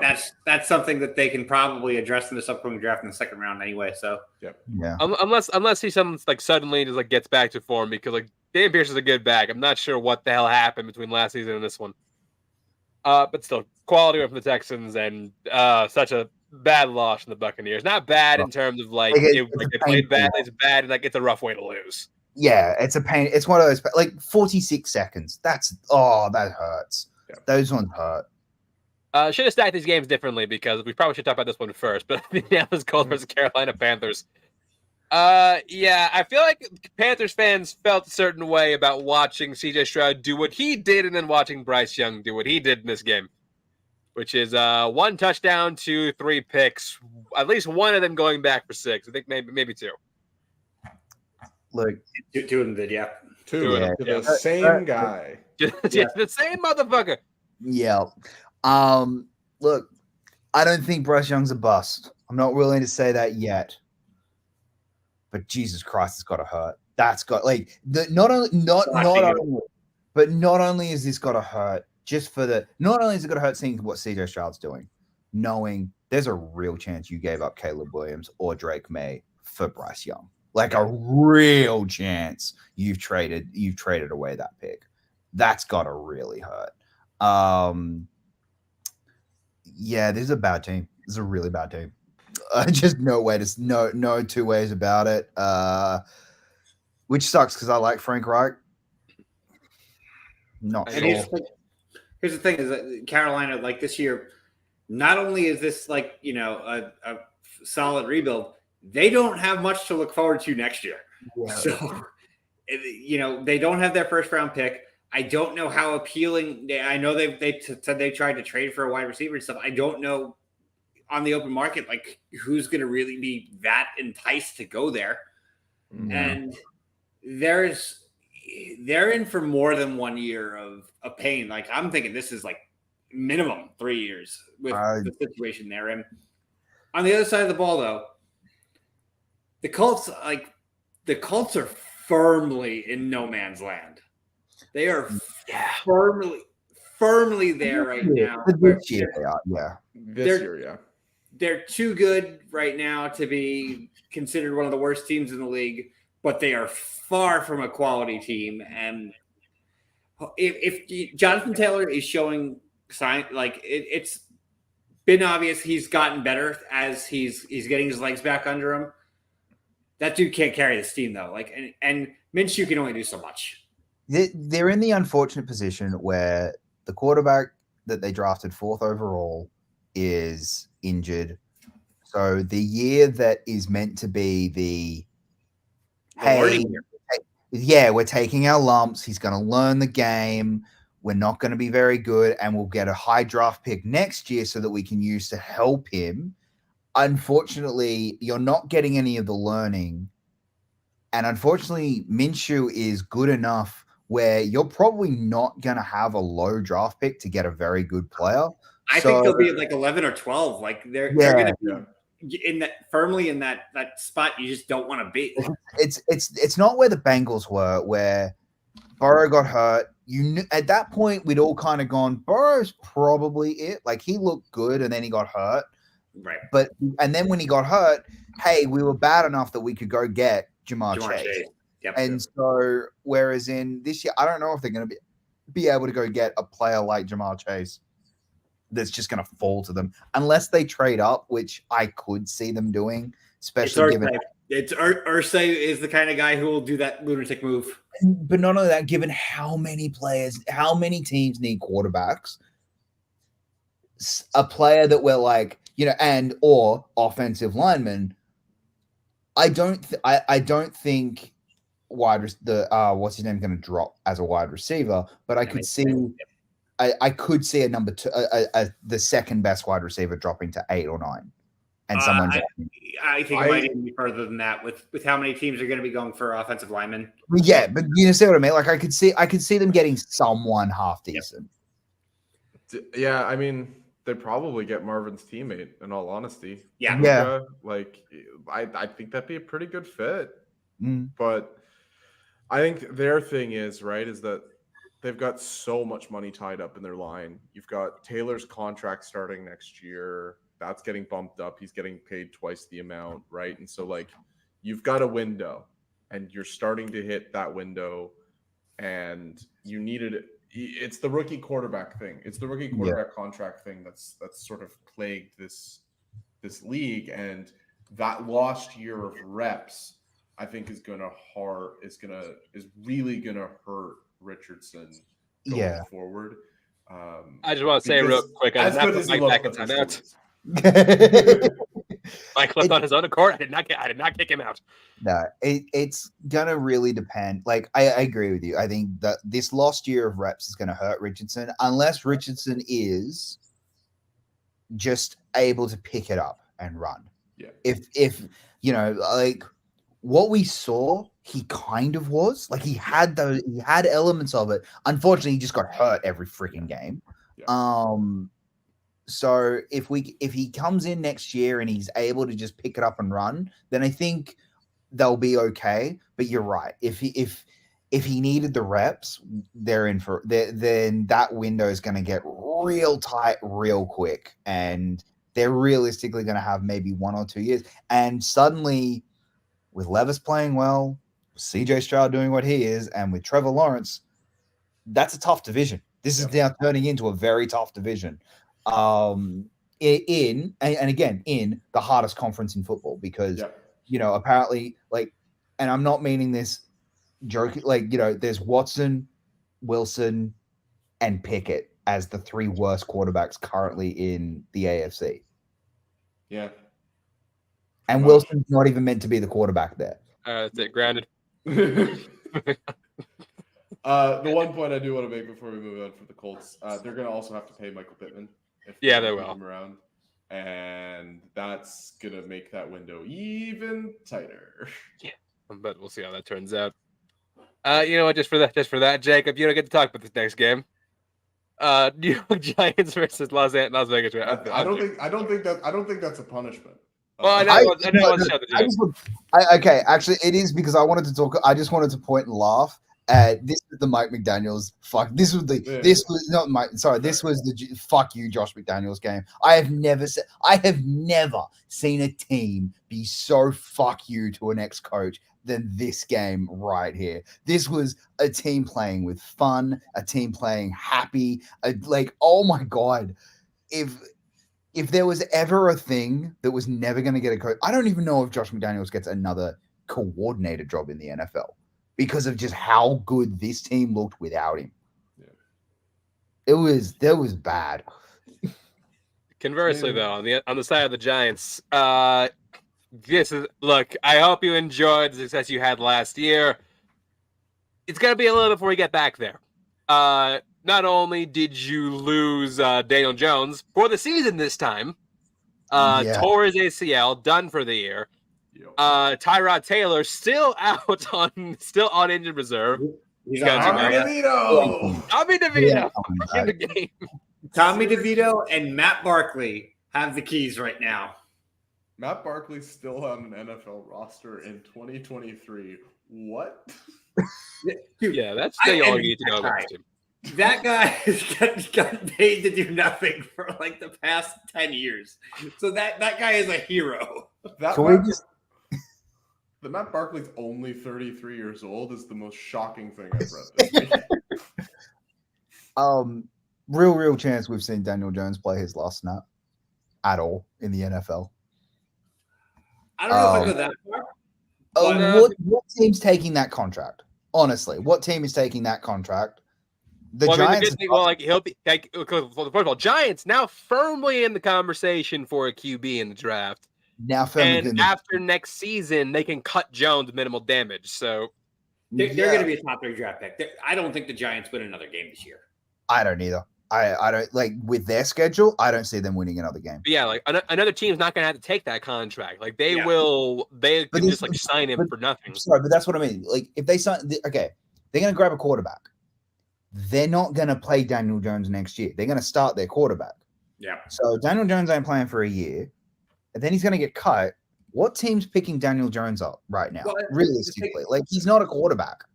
This is a almost 12-month recovery to begin with. So he got injured in the middle of the season. He doesn't have preseason. He's not even if Daniel Jones does play next year, he's coming. It's like the Kyler situation. He's going to come back around the same time that give or take the same time that Kyler Murray is this year. It's a bad situation. The timing of it could not be worse. Congratulations, Daniel Jones. You're going to get $80 million for literally just rehabbing. Honestly, that's what you're getting. You're getting $80 million for doing fuck all. And congratulations. you were a bottom 5 quarterback your entire career and you got $80 million. I can't feel bad for you. I'm sorry. I can't. At this point, you've been one of the worst quarterbacks in football, and you got paid, and you made nearly $100 million. I can't at this point. Daniel Jones and Matt Flynn should be like best friends. Yeah. But yeah, look, you saw. Look, Antonio Pierce, I give a lot of credit to Antonio Pierce for this coaching job in this one. Did the team play great? Absolutely not. But they had a lot of resolve, which is something we never saw from them with Josh McDaniels at the helm. Yeah. Giants, can you please do something stupid and fire Daboll and so that I can have him back, please? No. If he gets fired, Daboll's ours. No. Oh, God, no. He's coming back to if he gets fired, he's coming back to the Bills. He'll go back to the Bills. Why? So he can lose 13 seconds again? No, that relationship's too strong. That relationship is absolutely way too strong for him to not come back. Unless, I just no. I need the Giants to do something stupid and fire him. I don't think they will. I think they do keep Daboll, especially if they do. They know this season is not on Daboll. Yeah, and I think they'll get a quarterback next year, and suddenly they're going to look very good and be like, oh. My favorite bit from this game is when I think it's Evan Neal coming to the sideline. You literally see Brian Daboll go, "What the fuck?" Yeah, God, they're in for some trouble. Like, yeah. I can't even like rag on the Giants that much. The situation just went from bad. I still think they have the worst wide receiving core in all of football to begin with, and then after that, all of this goes down. Like, this was just a disaster season. Yeah, Giants are in for a rough rest of the year. It's going to be really bad. But yeah, enjoy. I don't know, Penix probably. maybe. Fun fact: Matt Barkley's made over $10 million in his NFL career. That is a hero. That is a hero right there. He ain't levels, but give me the stats on Charlie Batch. I'm curious how much he made. All right, let me look. While you do that, moving on to our next game. This is the NFC. This is the battle for the crown of the NFC East: the Dallas Cowboys versus the Philadelphia Eagles. Now, I will say this: for most of the game, Dak Prescott played really well. He was doing very good against a very stout Eagles defense. Conversely, though, Jalen Hurts also doing very good, not only with his arm but with his legs. Yeah. I think this is a good game. I think this was a good game. It was a very good game on both teams. I can't look. The biggest takeaway I can take from this game is, Cowboys can't win a Super Bowl with Mike McCarthy. They just can't.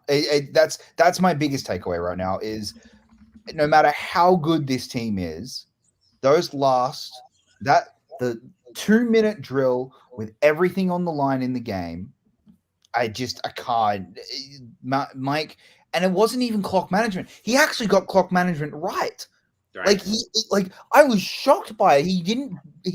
Sirianni was the one who was doing stupid shit with the clock and the timeout. That challenge was the dumbest challenge I think I've ever seen. And then you've not watched a lot of Steelers games, then. Okay, fair enough. Mike Tomlin like a word. Yeah, and I love Mike Tomlin, but no. What it would have gotten you, but the timeout was more valuable. And then I just that last play was ridiculous and was so typical Cowboys that it's like, realistically, I can see them doing that in the playoffs.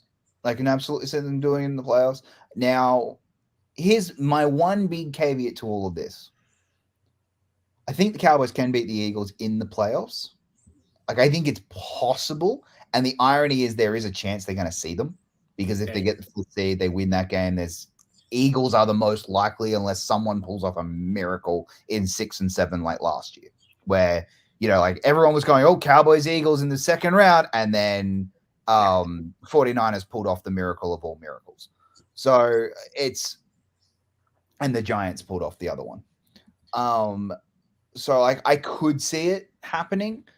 The other thing I am most, if I'm a Cowboys fan, I'm very happy with how he played. I am also terrified because I don't know if he could play better. I actually don't. On the Cowboys front, like the Eagles are, they're a team that is built to win. Like they don't have really too many glaring holes. There's no glaring holes. There's places that you can secondary. I'm worried about that secondary. But that's where I was going to go. Like once Kevin Byard just got there. Yeah. It's like once like he gets more familiar with the scheme, once he gets better chemistry with the rest of the secondary, I feel like that is going to be better. But what I was about to say for on the Cowboys front, this is the second week in a row, and I think CeeDee Lamb is finally emerging to say, "Hey, I'm in this conversation too for the top receiver in the league." He's looked. I know he had the end of the game was not super favorable to him, but look at that stat line. I don't even blame CD on that one. Like it wasn't great. Yeah. Like Dak, throw the ball in the fucking end zone. Sorry, that should have been in the end zone. Look, Dak. I think Dak played. You're right. Dak played brilliantly for 55 minutes.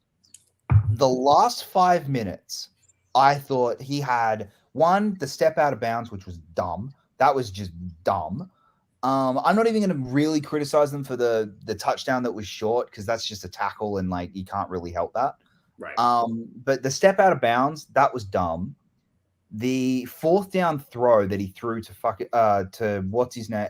What's his name on? So he doesn't go to the tight end that's been his best weapon. Tight end, whatever. Yeah, he's been playing incredibly all game, or Lamb. He goes to another wideout who's been doing nothing all game, and then obviously the last 5 plays were ridiculous. Yeah. And you said it too. Like Ferguson in the first half of the game, they couldn't stop. Like the Eagles couldn't stop Ferguson in the first half of the game, and then Lamb hit the turbo button, and the Cowboys. I get the frustration because like this is the biggest underachiever roster in football. Oh, easy. Yeah, easy. Like the irony. The irony that it's the Cowboys, they're the 76ers of the NFL. Mm-hmm. That's fair. They really are. Like you look at them and you like, this team should be a genuine bona fide contender, and every year they're just like, nope, we're going to disappoint the playoffs. It's been for ages that they've been like they have been. If you're ranking the 32 teams, they have been worst, like number 10 for so long, and. They just can't get to the next level. I really think they missed a trick not going and getting someone at the trade deadline. I think you've got CeeDee Lamb. Ferguson stood up in this game, absolutely, but he's not going to do it every week. He needed one more weapon. I think he just needs one more because he's not using Cook. I'm shocked at how little Cook is being used. I don't know if Cooks has. He's lost a step, I think. Speaking of a lot, like Tony Pollard's been like mediocre. What the hell happened? They gave him the keys to the Ferrari, and he's just decided. They're treating him like Zeke, and he's not built like Zeke. He's not as big as Zeke. That's the problem. They went, oh, we can get rid of Zeke because we've got Pollard. Then you need to adapt your run game to Pollard. Pollard wasn't every down back last year. Pollard was primarily a 3rd down back, and if they were behind, they would put him in more. But he's more of a finesse runner, and all 3, Dowdle and Vaughn, none of them are power backs. They don't have a power back, and that's the concern. So when they get into the red zone, they don't have that one who can just go here's the ball, go get us a touch, and that's what Zeke did. They'd hand the ball off with 5 They had, the irony being where, the Cowboys are bitching about the tush push. And I've turned around on the tush push. I'm like, nope, I hated it. a month ago, and now I'm at a point where, you know what? You are that cocky with it. Fuck it. I don't care. I love it. It's I want to see them do it on first down. Just for the just one game as a fuck. See how far they can get. Like, but I want to drive where every single play is the brotherly shove, just to get him into the end zone. Just not have a actual player out there. Just have a training dummy hold the football or something like that, like to avoid getting hurt, like injured. But yeah, like that's like they're that cocky with it. They're that. I'm just like, you know what? Fuck it. You've earned this. I don't care. Like, I hate it, but you're that cocky with it. It works. The Cowboys had that with Zeke. They literally, you got within 5 yards, Zeke was getting a touchdown because that's just what he did. And that's the Cowboys' biggest problem is they don't have a power back and they needed one extra weapon. I don't know who that weapon was, but they needed to go out and make a splash and just trade for someone. Moving on to our next game. You know what? I forgot to mention at the top of the show. This is the first time. This week marks the first in That's Like history. This week marks the first time all 3 of our teams played in primetime in the same week. Oh, yeah. Jacob, let's talk about your team next. Thanks. The Bills taking on the Cincinnati Bengals. You know, Jacob, and this is about you too, Mike. It's ironic how much you guys shit on the Pittsburgh Steelers offense, considering our team had more points than both of you guys this weekend. Oh, fuck. Have I ever once claimed that the Jets have a good offense? But you keep shitting on Pittsburgh's offense. I can, because you can say whatever the fuck you want about the Jets offense, and it's not going to faze me. Hey, you know what? You know what I'll say? 5-3. Jets. Here's the difference. Mike and I have acknowledged we're not good. Like, we're in trouble. We're willing to acknowledge that. Patrick's willing to acknowledge that about the Steelers. You're delusional. Hey, when we make it, we got a Super Bowl. You're gonna see. When someone's delusional, I know we should help them. I just laugh at you because it's you. Let's get into the game. Yeah, okay, let's actually get into this game. We have our defense is fucked. Everything about this game, I literally 5 minutes in, I've seen this movie before. It's the exact same game that happened in the DeMar Hamlin game. It's where it was going. Everyone forgets. Everyone thinks that Cincy was gonna open that game up. That game was close. It wasn't. Cincy were about to murder us. Like they were going to blow it up. Yeah, we were about to get destroyed. Then the game that was going to be the DeMar Hamlin game was the playoff game, and I saw that, and we got murdered. We just got straight slaughtered. Why? What happened? We both started. Cincy went down, scored a touchdown. Bills went down, scored a touchdown. Cincy went down, scored a touchdown. Bills stopped, and that's just what happens. Like it's. We are asking Josh to do way too much. Like he is the entire offense, and we're going here. Play hero ball the entire game because we don't have a good offensive coordinator. We don't have any help for him whatsoever because every single team knows this team can't run on us. So what do? They don't account for a run at all. They go, he's going to lob it up to either Kincaid, Davis, or So what you're saying is, Jacob, is that you need to play more complementary football. Yes, we do. That's my favorite stock Sean McDermott answer. I will say in defense of the Bills, Kincaid has finally given him a second weapon because that is something that they have severely lacked. Diggs was basically the basis of their offense. And Knox was always a nice complementary pick. Knox was never going to put up the big stat lines. I think Kincaid can. I think Kincaid is going to grow into a pretty high-end tight end. But the rest of that offense, there's nothing. Davis hasn't stood up the way we needed him to. He has flashes every now and then, but he hasn't. It's big play. He'll make a big play here and there, and everyone's like, "Oh, Gabe Davis." Well, he just scored an 80-yard touchdown, and he had 2 other catches for 8 yards. Yeah. And then, the other, and again, the run game, which has always been the freaking problem with this team. We just don't have one. You got Lenny now. You got Lenny. My biggest problem, again, it's why I think McDermott needs to go. I really do think that McDermott got us to a point.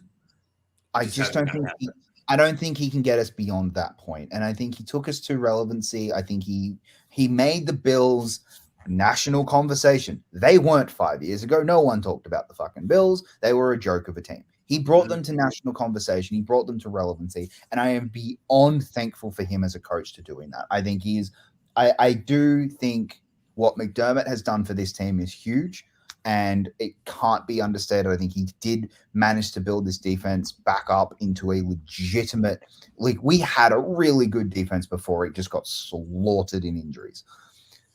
Unfortunately, and then at the trade deadline, I hated that trade. I think I hate it because, like, I get we got him for nothing. Cool. But that's not going to fix our defense at all. Whereas, I would have rather just go out and gone, fuck it, go all in, go and get him another weapon. Honestly, we were the one team that I think could actually just go give the 2 firsts. We're all in right now. Go give the 2 firsts to the Titans and get Derrick Henry. I think we needed to. I think it needed to be one of those. This team cannot win on defense. We had to win 45 to 40. That's where we're at right now. Like, unfortunately, with all these injuries, that's the only way we can win. The only takeaway positive I have of this game is, thank God we're not going to win the division, so we don't have to fucking play the Bengals and the Chiefs every fucking year anymore. So I was going to shift gears there.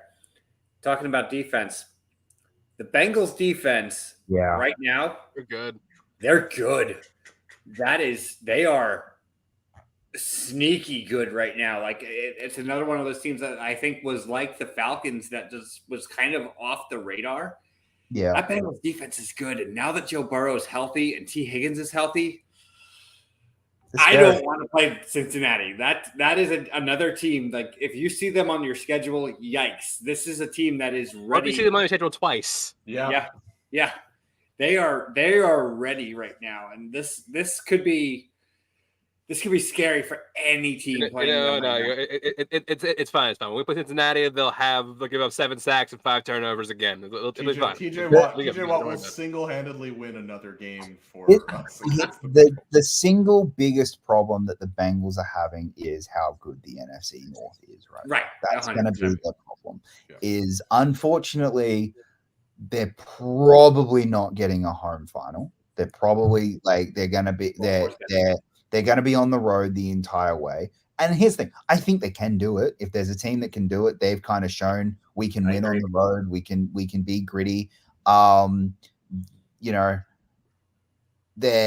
going to luck out by not having to play. Like, I think the unfortunate part for the Bengals is their final game of the season for them is against the Browns. And and that could end up being a must-win game that they don't win. That could be the Sunday night game. I think all odds on right now that's Sunday night game. Yeah, they've got a tough run in too. They do they do, especially now that Texans. That's not a gimme. No. Then Texans is not a gimme, and then on a short week they got to play the Ravens, Steelers, Jags. There's a chance they go 0. Games. That's 4 tough games in a row. There's a chance they go 0-4. There's a chance they go 4-0. Like that's where they're at right now. Mm-hmm. And so the Bengals, they look scary. The Bills, I think we missed the playoffs. I'm at that point. I don't think. I still think they're still going to make it. I think the Bills still make it. We're 2 games behind. With our schedule, like that, that schedule's a bitch. Like, it is the hardest schedule going forward. We've got a gimme win on Monday night against the Broncos. Then we go Jets, Eagles, Chiefs, Cowboys, Chargers, Patriots, Dolphins. I can't find the 5 wins we need to make the playoffs. I just can't. Yeah. Well, Jacob, it's okay. It's okay. It's okay that you're not going with a win because your buddy over there didn't come out with one either. Los Angeles Chargers versus New York. Now, I will give credit to the Jets defense.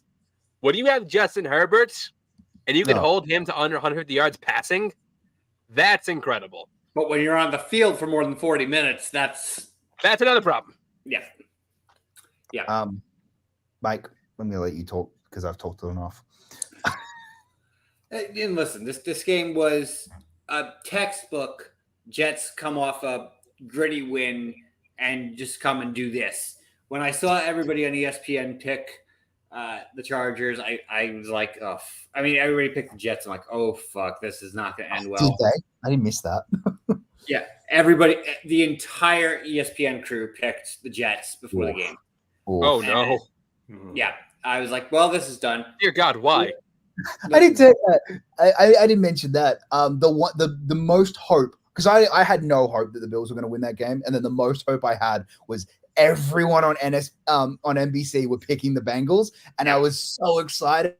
They just get pick the Bills. God damn it! All right, so like I can be brutally honest about my team in this game. Zach Wilson played his second worst game of the season. The only one that was worse was the one against the Patriots. Yep. He looked absolutely abysmal. They never got the run game going. This is a huge credit to the Chargers' defensive line. Played very, very well. Like, I am giving a lot of credit to the Chargers D-line because they held Breece Hall, who has been almost every game had at least one explosive play. He didn't get it this game. The Jets defense, listen, first off, one of the scores was off of punt. So that's not on the actual defense, it's on special teams.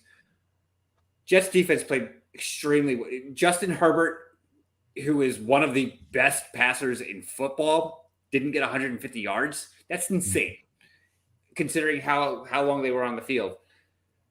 But when you're on the field as much as they were, like Zach Wilson struggled to make a pass of more than 4 yards most of the game. It was awful. It was absolutely awful. The Chargers didn't make mistakes. The Jets did. That's where it came to. Like the Jets had 3 fumbles. That's right there. You know, the turnovers alone, let alone having Zach Wilson, who he made like one good play to Xavier Gibson for about 20 yards. That was it. That was all that dude did. And there's not much else to say about this game. It was an ugly game. And the Chargers just came in and just, by not making mistakes, won the game.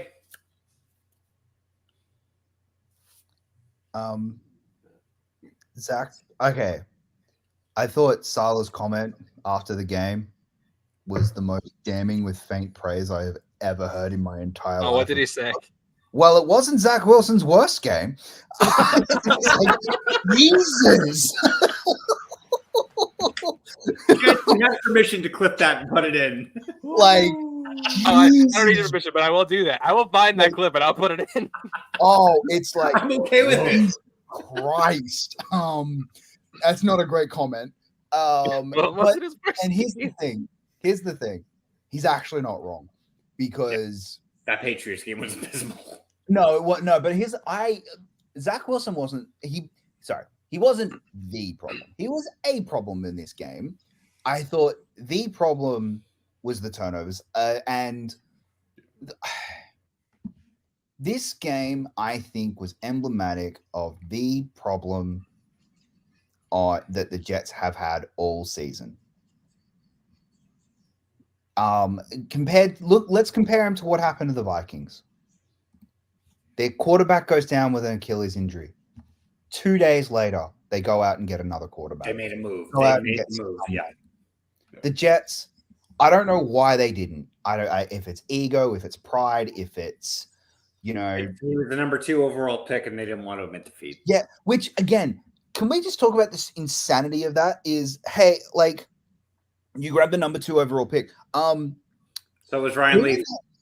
But who in that draft pick, in that draft class, are you like, oh damn, we should have had him?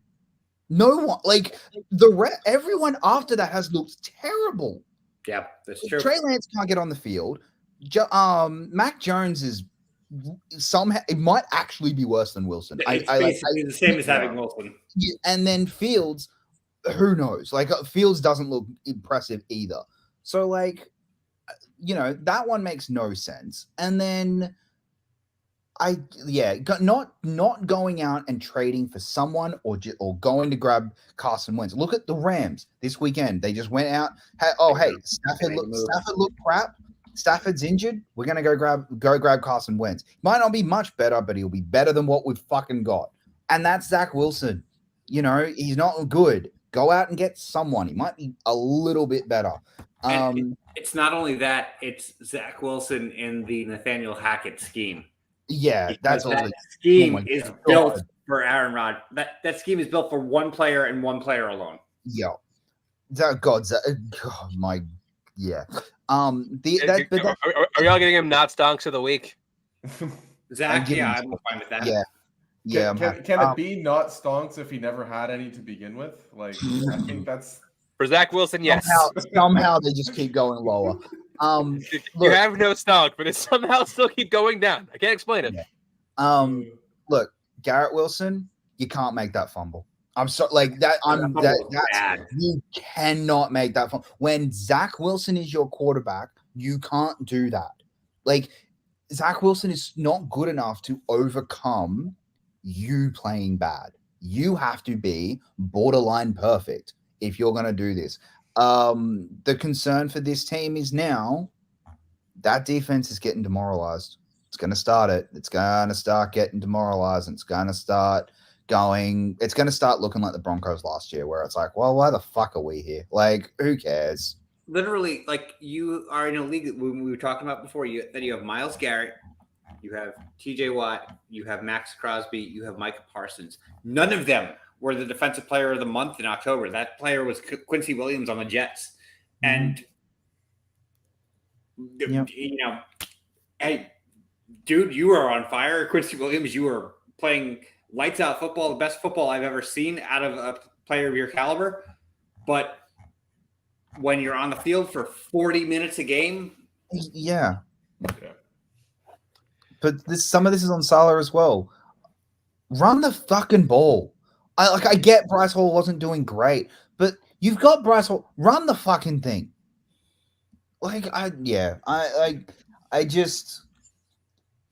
This team again. It's like, oh, yep, cool. I've seen this movie. It was last year.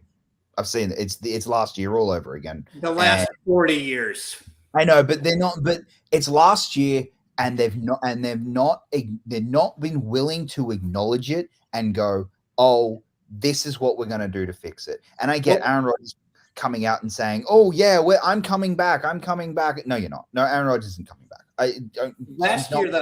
Last year they had the wherewithal to bench Wilson, and this year they haven't done it. Last year they benched him. They put Mike White in, and then Mike White gets hurt, and Wilson has to start again. And mid-game they put in Streveler, who was never NFL ready, but a guy who was not even active on the team. CFL. Yeah. It's ugly right now. It's something I've dealt with, watching them for as long as I have. It's like Zach Wilson is the most frustrating football player I have ever watched. And I watched a lot when you're a Jets fan. Yeah, I have watched Mark Sanchez. I watched Tim Tebow. I have watched Greg McElroy. Oh, Mark Sanchez, you say? Oh God. No, I'm not gonna do it.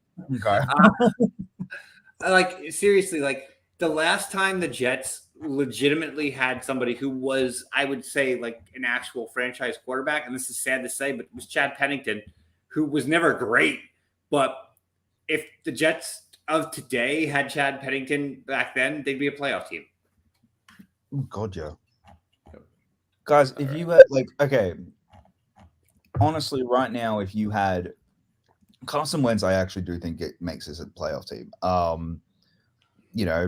If you guys made the trade, if you guys called up Mitch Trubisky, might make this team a playoff team. Honestly, I don't know if I go that far. But I do want to say we're mentioning playoffs. I would have this game put the Chargers back in the hunt. I want to take Trubisky off our hands. Yeah. Go ahead. The Chargers are no longer they're 4-4. Yeah. They're not out, and I don't think the Chargers have the full run in them, but the way things are going this season, I'm not counting them out. Look, we'll talk about it in a minute, but this weekend I think is going to be that. Let's get into that. Let's wrap up our recap. Let's look forward to the week that is coming. Our week 10 predictions / stunks or not stunks. On a bye this week, got the Chiefs, the Rams, the Dolphins, and the Eagles, all taking their breaks for the season. Thursday night football. Gentlemen, we have a very special occasion coming forward next Thursday. It's not just a tank bowl. It's a super tank bowl. The Carolina Panthers versus the Chicago Bears. Amazon getting hoed once again in scheduling. And this is a game where no matter who comes out on top, Chicago wins because they have both of these first-round picks. So my partner on What the Show, AJ, and I, every year, the past couple of years, we've decided we're going to pick one primetime game that we're going to pull. We want to subject ourselves to misery. We picked this game weeks back. The two of us are actually going to be live streaming during this game. I am sorry. If anybody wants to join it, I'll send you the link. But AJ and I are doing a What the Show instead of the Manning cast during this game on Thursday because we're idiots. All right. So who do we got in this one? Bears. Chicago wins this game. Yeah. I don't see how they don't. Carolina's barely a I'd football be team. shocked if Carolina wins it. Yeah. Right. The only solace that Panthers fans might have is that the Bears, like I know we said, the Bears would rather win that because then it puts them one extra game ahead and all that, but like Bears might just go, Panthers, you win this so that we can control it and be like, no, we will have the second pick instead of instead of risking Panthers somehow getting hot and suddenly they're like, that's not happening. Like I know, but like somehow they've got to they're on 3 wins and suddenly the Panthers do win another random game because that's what happened last year. Like, the team that like, so that's the one thing I could see happening. This could be the game that actually this could be the game that actually makes the NFL go, yeah, no, we need a lottery. Because if like I don't know how long it's going to be. It has to happen. It has to happen soon. But only strictly for the point of there is no winner in this game. Like in all, like the NFL has to try and sell this game, and neither team wants to win. Like and yeah, so I don't know. I could see this is the game that actually gets. And last point, like this is on Amazon, so like they won't have like actual TV ratings because of that. But like this could be the least viewed primetime NFL game in a decade. And you got to remember, you've got a Marvel movie opening at the same time, so people might go see that. Like it's also planning to tank, though. I know, but like people might laugh if that's the thing that actually gets like Captain Marvel to do well. God it's damn like, it, can't watch that game. Yeah, I'll do anything to not watch this game. That was a shit NFL game on. Scorsese's buying tickets to Marvels to not watch this game. All right. For this game, I'm going to throw out the name of one Mr. DJ Moore. Stonks. Sure. Who's going to cover him? Like, Mike, what say you? He keeps freezing. Doesn't matter. He is stunks. Stunks. All right. Oh God. Hey, so do you know what the NBA game is? That Jesus Christ. I think Disney are actually trying to force everyone to go see the Marvels. It's a fucking Hawks Magic game. Oh God, no. God, no. All right. Up next, we go back to the international series. Hit the music. Springtime for Hitler and Germany. Although this chapter is not nearly as fun. We have the Indianapolis Colts taking on the New England Patriots. I was asked if I could pick up a shift on Sunday morning, and I said yes because of this game. The game gonna be ugly. You know what? It's a real missed opportunity to have this game this year, because if this would happen last year, we would have another Third Reich in Germany because of, the Indianapolis Colts. Oh, no. No. Give me the Colts in this game. I think Minshew wills them to this one. Yeah. I also got the Colts. I do too, and that's not because I own a Gardner Minshew Jags jersey. Do you really? Yes, I do. Why? Because I'm a big Mike Leach guy. So when he was at Wazoo, I fell in love with Gardner Minshew, and the fact that he did anything in the NFL was astounding to me. Oh, fair enough. Okay. Minshew actually, real talk, when he was a free agent in 2020 and 2021, I was like, oh, please, Steelers, get same. Gardner Minshew. I wanted him on the Jets this year, honestly. 100%. All right. So actually, I'm gonna throw out Gardner Minshew for the Stonks metric. He's gonna do it. I like him this week. Yeah. Against this Patriots defense, which is slaughtered, he's gonna play well. All right. Up next, we got the Houston Texans taking on the Cincinnati Bengals, and a sneaky candidate for Game of the Week. This could be high scoring. I think there's 60 points in this game, easy. I'm gonna go against the grain. I think Bengals win in a low scoring game, and I think CJ Stroud comes a little bit back down to earth. I think the Bengals just roll. I think they just steamroll the Texans and start building the momentum that they've been starting after that early season, little bit of a speed bump. I think this is the week where we're oh, they're back. There's 2 Jamar Chase touchdowns and 2 T. Higgins touchdowns in this game, I think. This feels like we've been saying here, the hottest team in the NFL, then suddenly has a shit game a week later. Yeah. And I get the Bengals are technically the hottest team, but everyone's talking about CJ Stroud. Oh my God, this feels like I love CJ Stroud, and I think he's a really, really talented quarterback, but I don't think he's quite where everyone's saying. Joe Burrow saying, did you forget about me? Yeah, hang on, I'm me.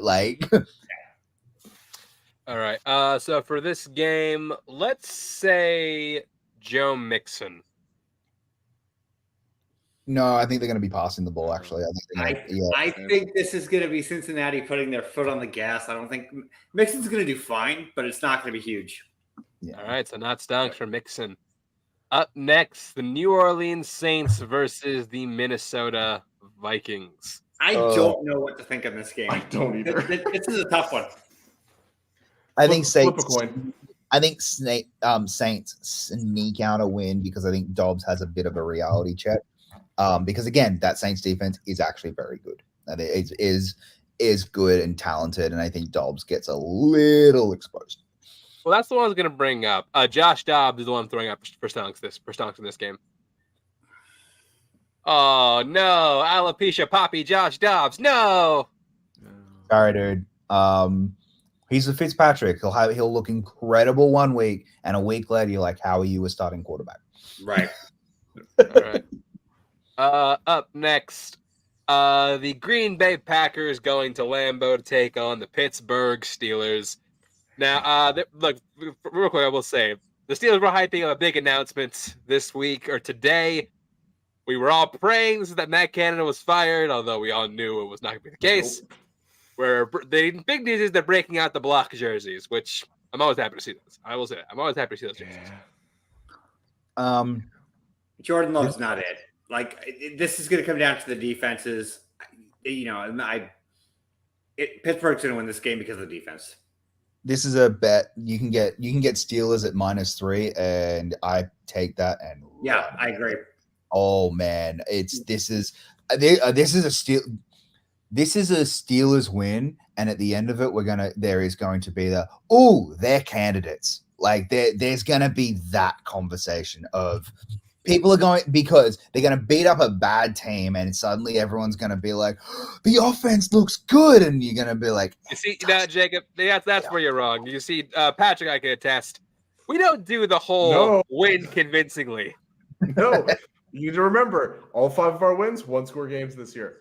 The other thing is that this team is notorious for playing down to bad opposition, especially especially offensively over the last 2 or 3 seasons. I can even think back to the 13-3 year when we played a Packers team with Brett Hundley and we're down 10 points in the fourth quarter. This is a classic Mike Tomlin. We might squeak it out, but we probably won't.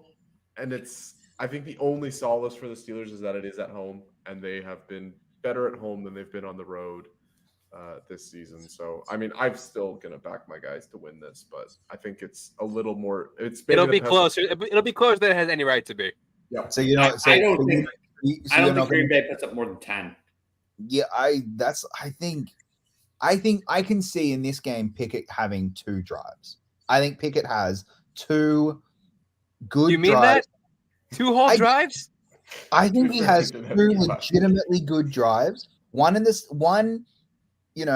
about the start of the second quarter, and then another one, and then one in the fourth. And they'll score 14 points while the Packers score 9 because they kicked 3 field goals, and that's going to be the game. TJ Watt might eat Jordan Love. Let's be clear. Looking the way he did in the Titans game, he might eat the team. y'all are gambling. Yeah. I was gonna say y'all like like betting on the scores and stuff in Georgia's not legal.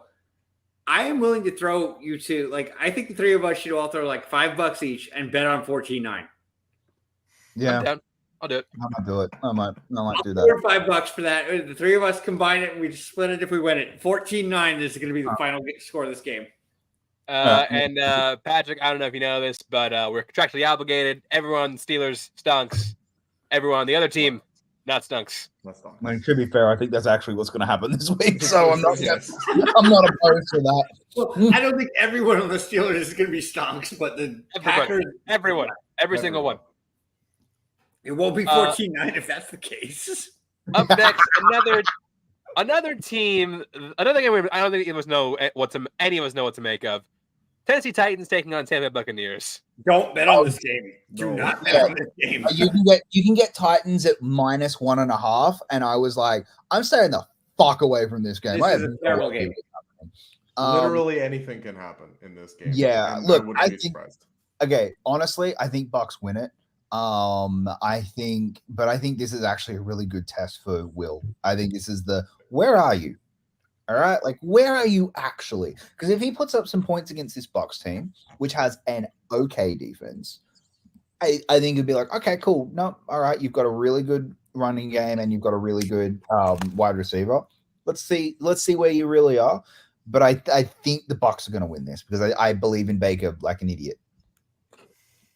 The 2 wide receivers that really should have been traded in Hopkins and Evans with the teams that they're stuck with.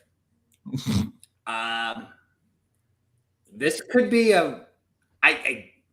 you could tell me this game is going to end 6-3. You could tell me this game is going to end 60-59, and I'll believe either. Yeah, I'm slightly leaning Tampa Bay, but I'm not going to be shocked if Tennessee pulls it out. For this game, throw it out royalty, King Henry. Tampa Bay's got a good D-line. I don't think he's going to dominate this game. I'm saying no. Yeah. Oh, not stonks for the King. You better hope you're wrong. You better hope you're all right, because if you're wrong, he will come to your house and stiff arm you to the shadow room. Up next, 2 teams coming off a bye, which I can't remember myself. I saw 2 teams going against each other off a bye week. It's the San Francisco 49ers taking on the Jacksonville Jaguars. Getting it again next week. That's true. This could be a sneaky I'm looking forward to it. I'm really looking forward to it. I don't think this is high scoring. No, this is another bet that I've got. So you can get Jacksonville at +3. I like Jacksonville at +3. I think Jacksonville wins this game. So do I. Again, body clock. Yep. I do not trust the 49ers anymore. I don't. I think I really do. And look, the Jags, I really need to just back my preseason picks because I was right. And then the first 4 weeks happened and I backed away from them. But I was right.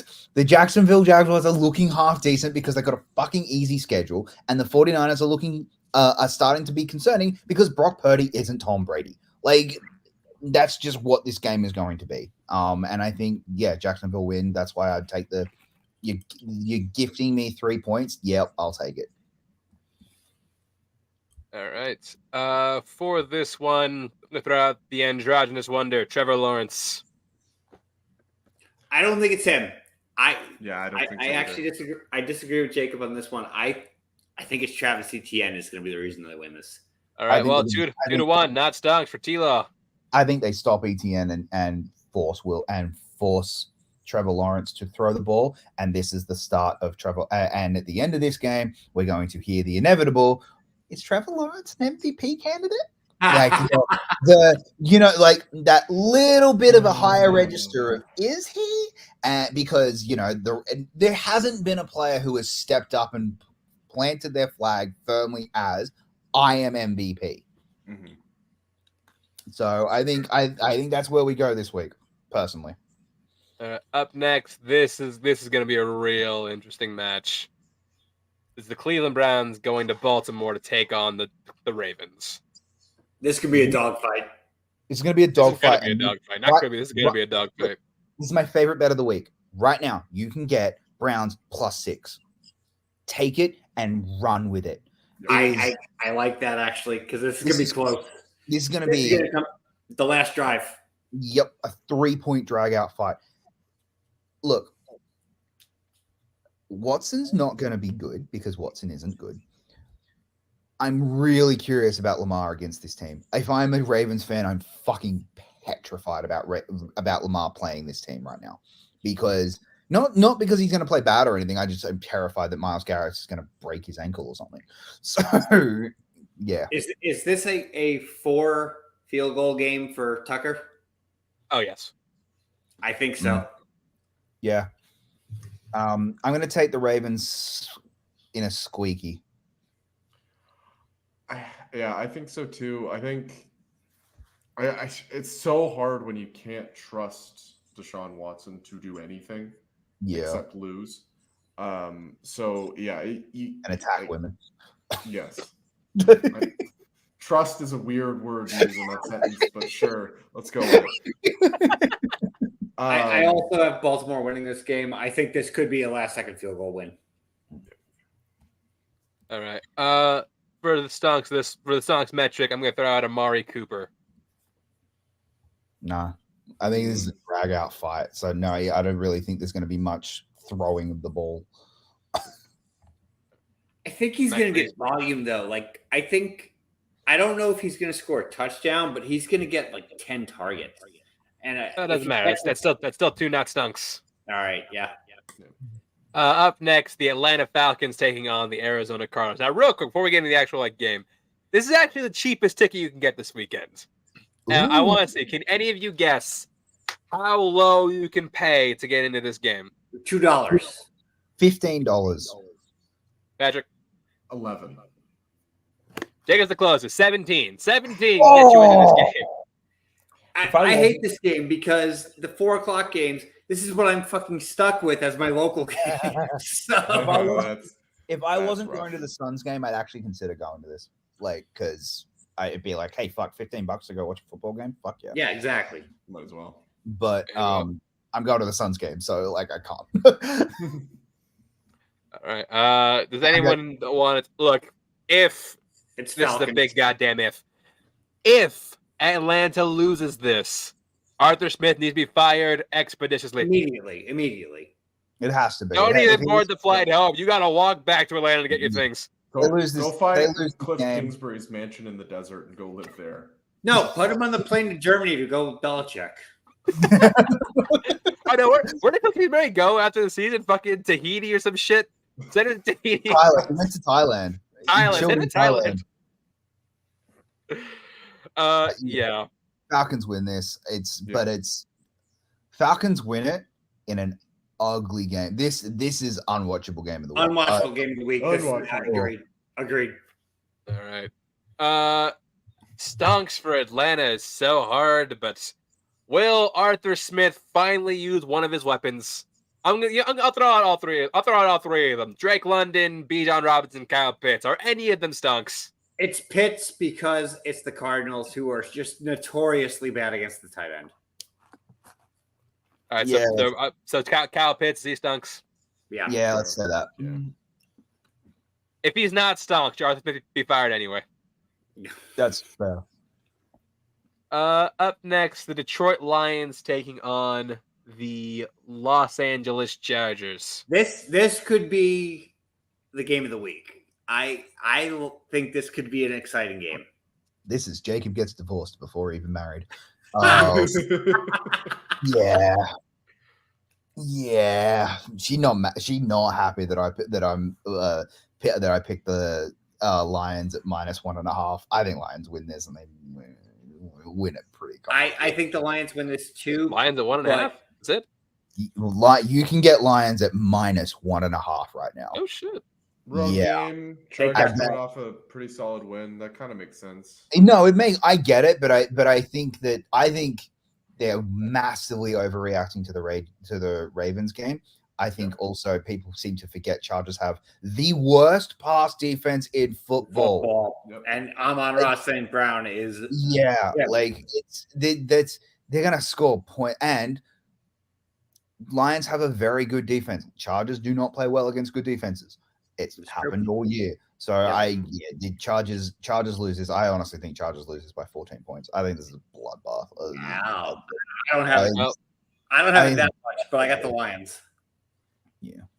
All right, so I will throw up for this one. I will throw out, is he finally going to do something? Is this going to be the Quentin Johnston breakout game? No. God, no. Okay. Okay, him and Herbert clearly are not on the same page. I don't know what it is, or if it's a Staley thing. I don't know. But there is something going on there that they just are not on the same page and they just can't. And Palmer is his actual other one Palmer is the one that he throws the fucking ball to. And Palmer's hurt, so. Not Palmer, sorry. Parham. Parham. Yeah. Losing balls to Parham. That's I know. low. Yuck. I really hate this next game because Dallas is about to get a really big and a really inflated sense of ego. I mean, they already beat them 40-0 this year. What else can they do? It might be worse. 70-0. This game is a bloodbath. Look, here's the thing. It is going to be, but it's going to be over after the first Dallas quarter. playing the backups in the third. Exactly. Like they might, in all seriousness, they might bring out the backups after halftime. Dak won't play for half the game. That's right. Don't bet on this game. It's not worth it because you're going to hit a lot of unders because they're going to pull players, and it's just going to be one of those you're not going to be able to guess when they're pulling players, when they're not. Don't touch this game. It's just not worth it. I get that they're going to score a lot of points, but you don't know who it's going to be. You don't know, Cooper Rush could have 3 touchdowns in this game, to be brutally honest. There is a real chance that happens. Use Dallas money line in your parlays. Yeah, that's the one I would use. You get a free money line. Do not take the 16 points. This is the most free money on money line. I mean, it's going to pay nothing, but in a parlay, just throw it in there. That's what I'm going to do. Let's say Tony Pollard. Oh yeah, he'll he's going to get a touchdown this week. No, because here's the thing. They're just going to run the ball. That's all they're going to do. They're just going to do what they're going to do in week 1. They're just going to run the ball to run the clock out and be like, we're just going to end this game now because we want to all because we're still mad we lost last week. And Vaughn is getting a touchdown this week. Yeah, Vaughn might have a breakout this week, actually. Right. They play the Commanders next week, so they're just going to be like, nope, we're getting out of here. Yeah.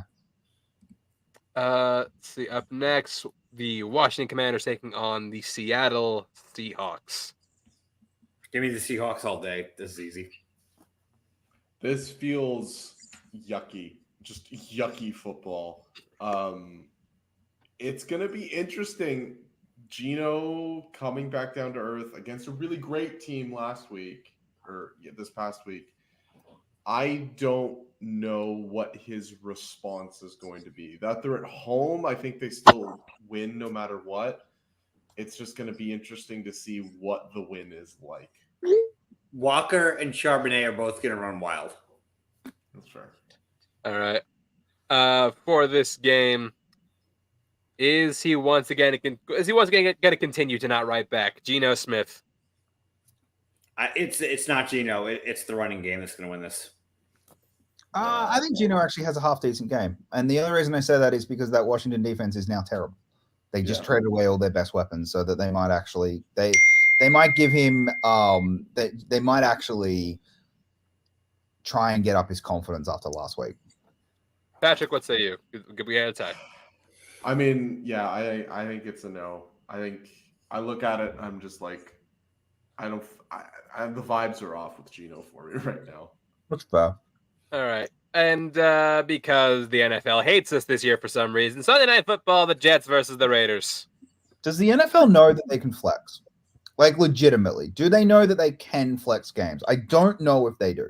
They've flexed one, and it wasn't even to a prime time.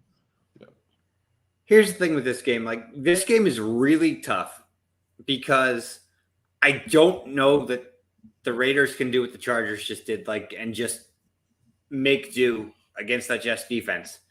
This is going to be turnover city. Oh, yeah. If you have a chance to get the Jets or the Raiders in fantasy this week for defense, either one of them, grab them because you are going to get some turnover points. This could be the lowest scoring game of the week. I don't know who to pick in this one. This is a coin flip. Be prepared for the 5 sacks and 3 interception game from Zach. 5 sacks for Zach Wilson and 3 interceptions for Aiden O'Connor. Yeah, something like that. Yeah. Yeah, I think that's what we're looking at in this game. Which defense can score is the question. Oh my God, Crosby is going to murder Wilson. He is. I agree. Murder him.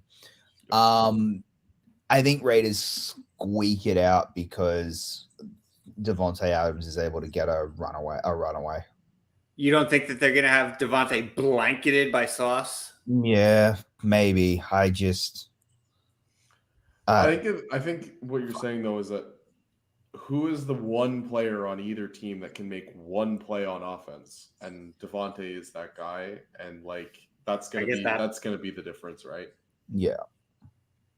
That's where I'm at. I think Aiden throws 3 picks. I absolutely think that's coming. I see, and I agree with what you guys said earlier. The Raiders, you're right on secondary. Who do they really have? So I don't know if that's a secondary. If Wilson's throwing picks, because again, he didn't throw picks last night. He actually he protected the ball. He just fumbled the fucking thing. So I think that's what we get a lot of in this game is sacks and fumbles. All right. For Stonks this week, I'm going. Okay. I was going to say, it's going to come down to who makes the play. Is it Devontae Adams or Breece Hall? Yeah. Yep. That's my thing. I'm going to throw out Devontae Adams for Stonks. What do you count stonks? One rush away for a touchdown, is that a stonks? Or I think he has under 100 yards. Let's say that. Devontae is touchdown dependent this week. He's touchdown dependent for being stonks. Yeah. Right, if he gets a touchdown, I'll say I'm not stonks for now. Yeah, but I don't know. And it's weird. Both these teams were on primetime last week too. The Denver Broncos taking on Buffalo Bills. It's the Bills. That's all I'm saying. Swear to God, if we lose this game. If the Bills lose, next week's show is going to be amazing. I might not be on. I don't know because I will. Okay, here's the thing. It's not because I don't want to sit here and get roasted by you guys. I may be dead from drinking. I might not. I may not survive. It's a Monday night game. I don't have work the next day. I don't have a job, but so I might. You don't work any day. I know. So I might I might have alcohol poisoning. if they lose to this Broncos team, I don't know if I can handle it. I really don't. How about we do that? How would we do that game as a live stream? I'll do it. I might. I just need to figure out a way to do it. We'll talk. For this game, Mr. Unlimited, Russell Wilson. No, I think he's going to, because what fucking defense? All right, Patrick, what to do? I have no faith in Russ. That's fair. No longer dangerous. That's gonna do it for the show, Patrick. Thank you for joining us for this marathon of a fucking show, man. Where can people find you? You can find me in my house, and if you do, that's weird.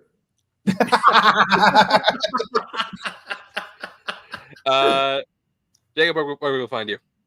You can find me insulting and laughing at chance online at Jacob London on Twitter, Letterboxd, pretty much everywhere, and bitching about Sony and the new Legend of Zelda movie. Mike, where can we find you? You can find me on What the Show podcast. We go on Wednesday nights. Tomorrow night we have Video Drew and Nerdy Chronic coming on. That'll always, anytime the two of them are on, it's always, you never know what the fuck's going to happen. And as I mentioned earlier, we're going to be doing the What the Show cast and subjecting ourselves to the Panthers and the Bears on Thursday night. So if anybody wants to join us for a little bit on that, you let me know and we'll bring you on. Patrick, you have an open invite. I've also been on a quest to get all the people we've forgotten over the years and like fuck, how are you not on the show? Patrick will bring you on the main show on a Wednesday soon. I want to keep that as a running joke, is the fact that I've never been on the main show ever somehow. It's too good a bit to not continue. You can Twitter, Instagram, @chance_91. Check out the podcast, Stars by Chance. And that's gonna do it. Thank you for watching, and we will see you next week.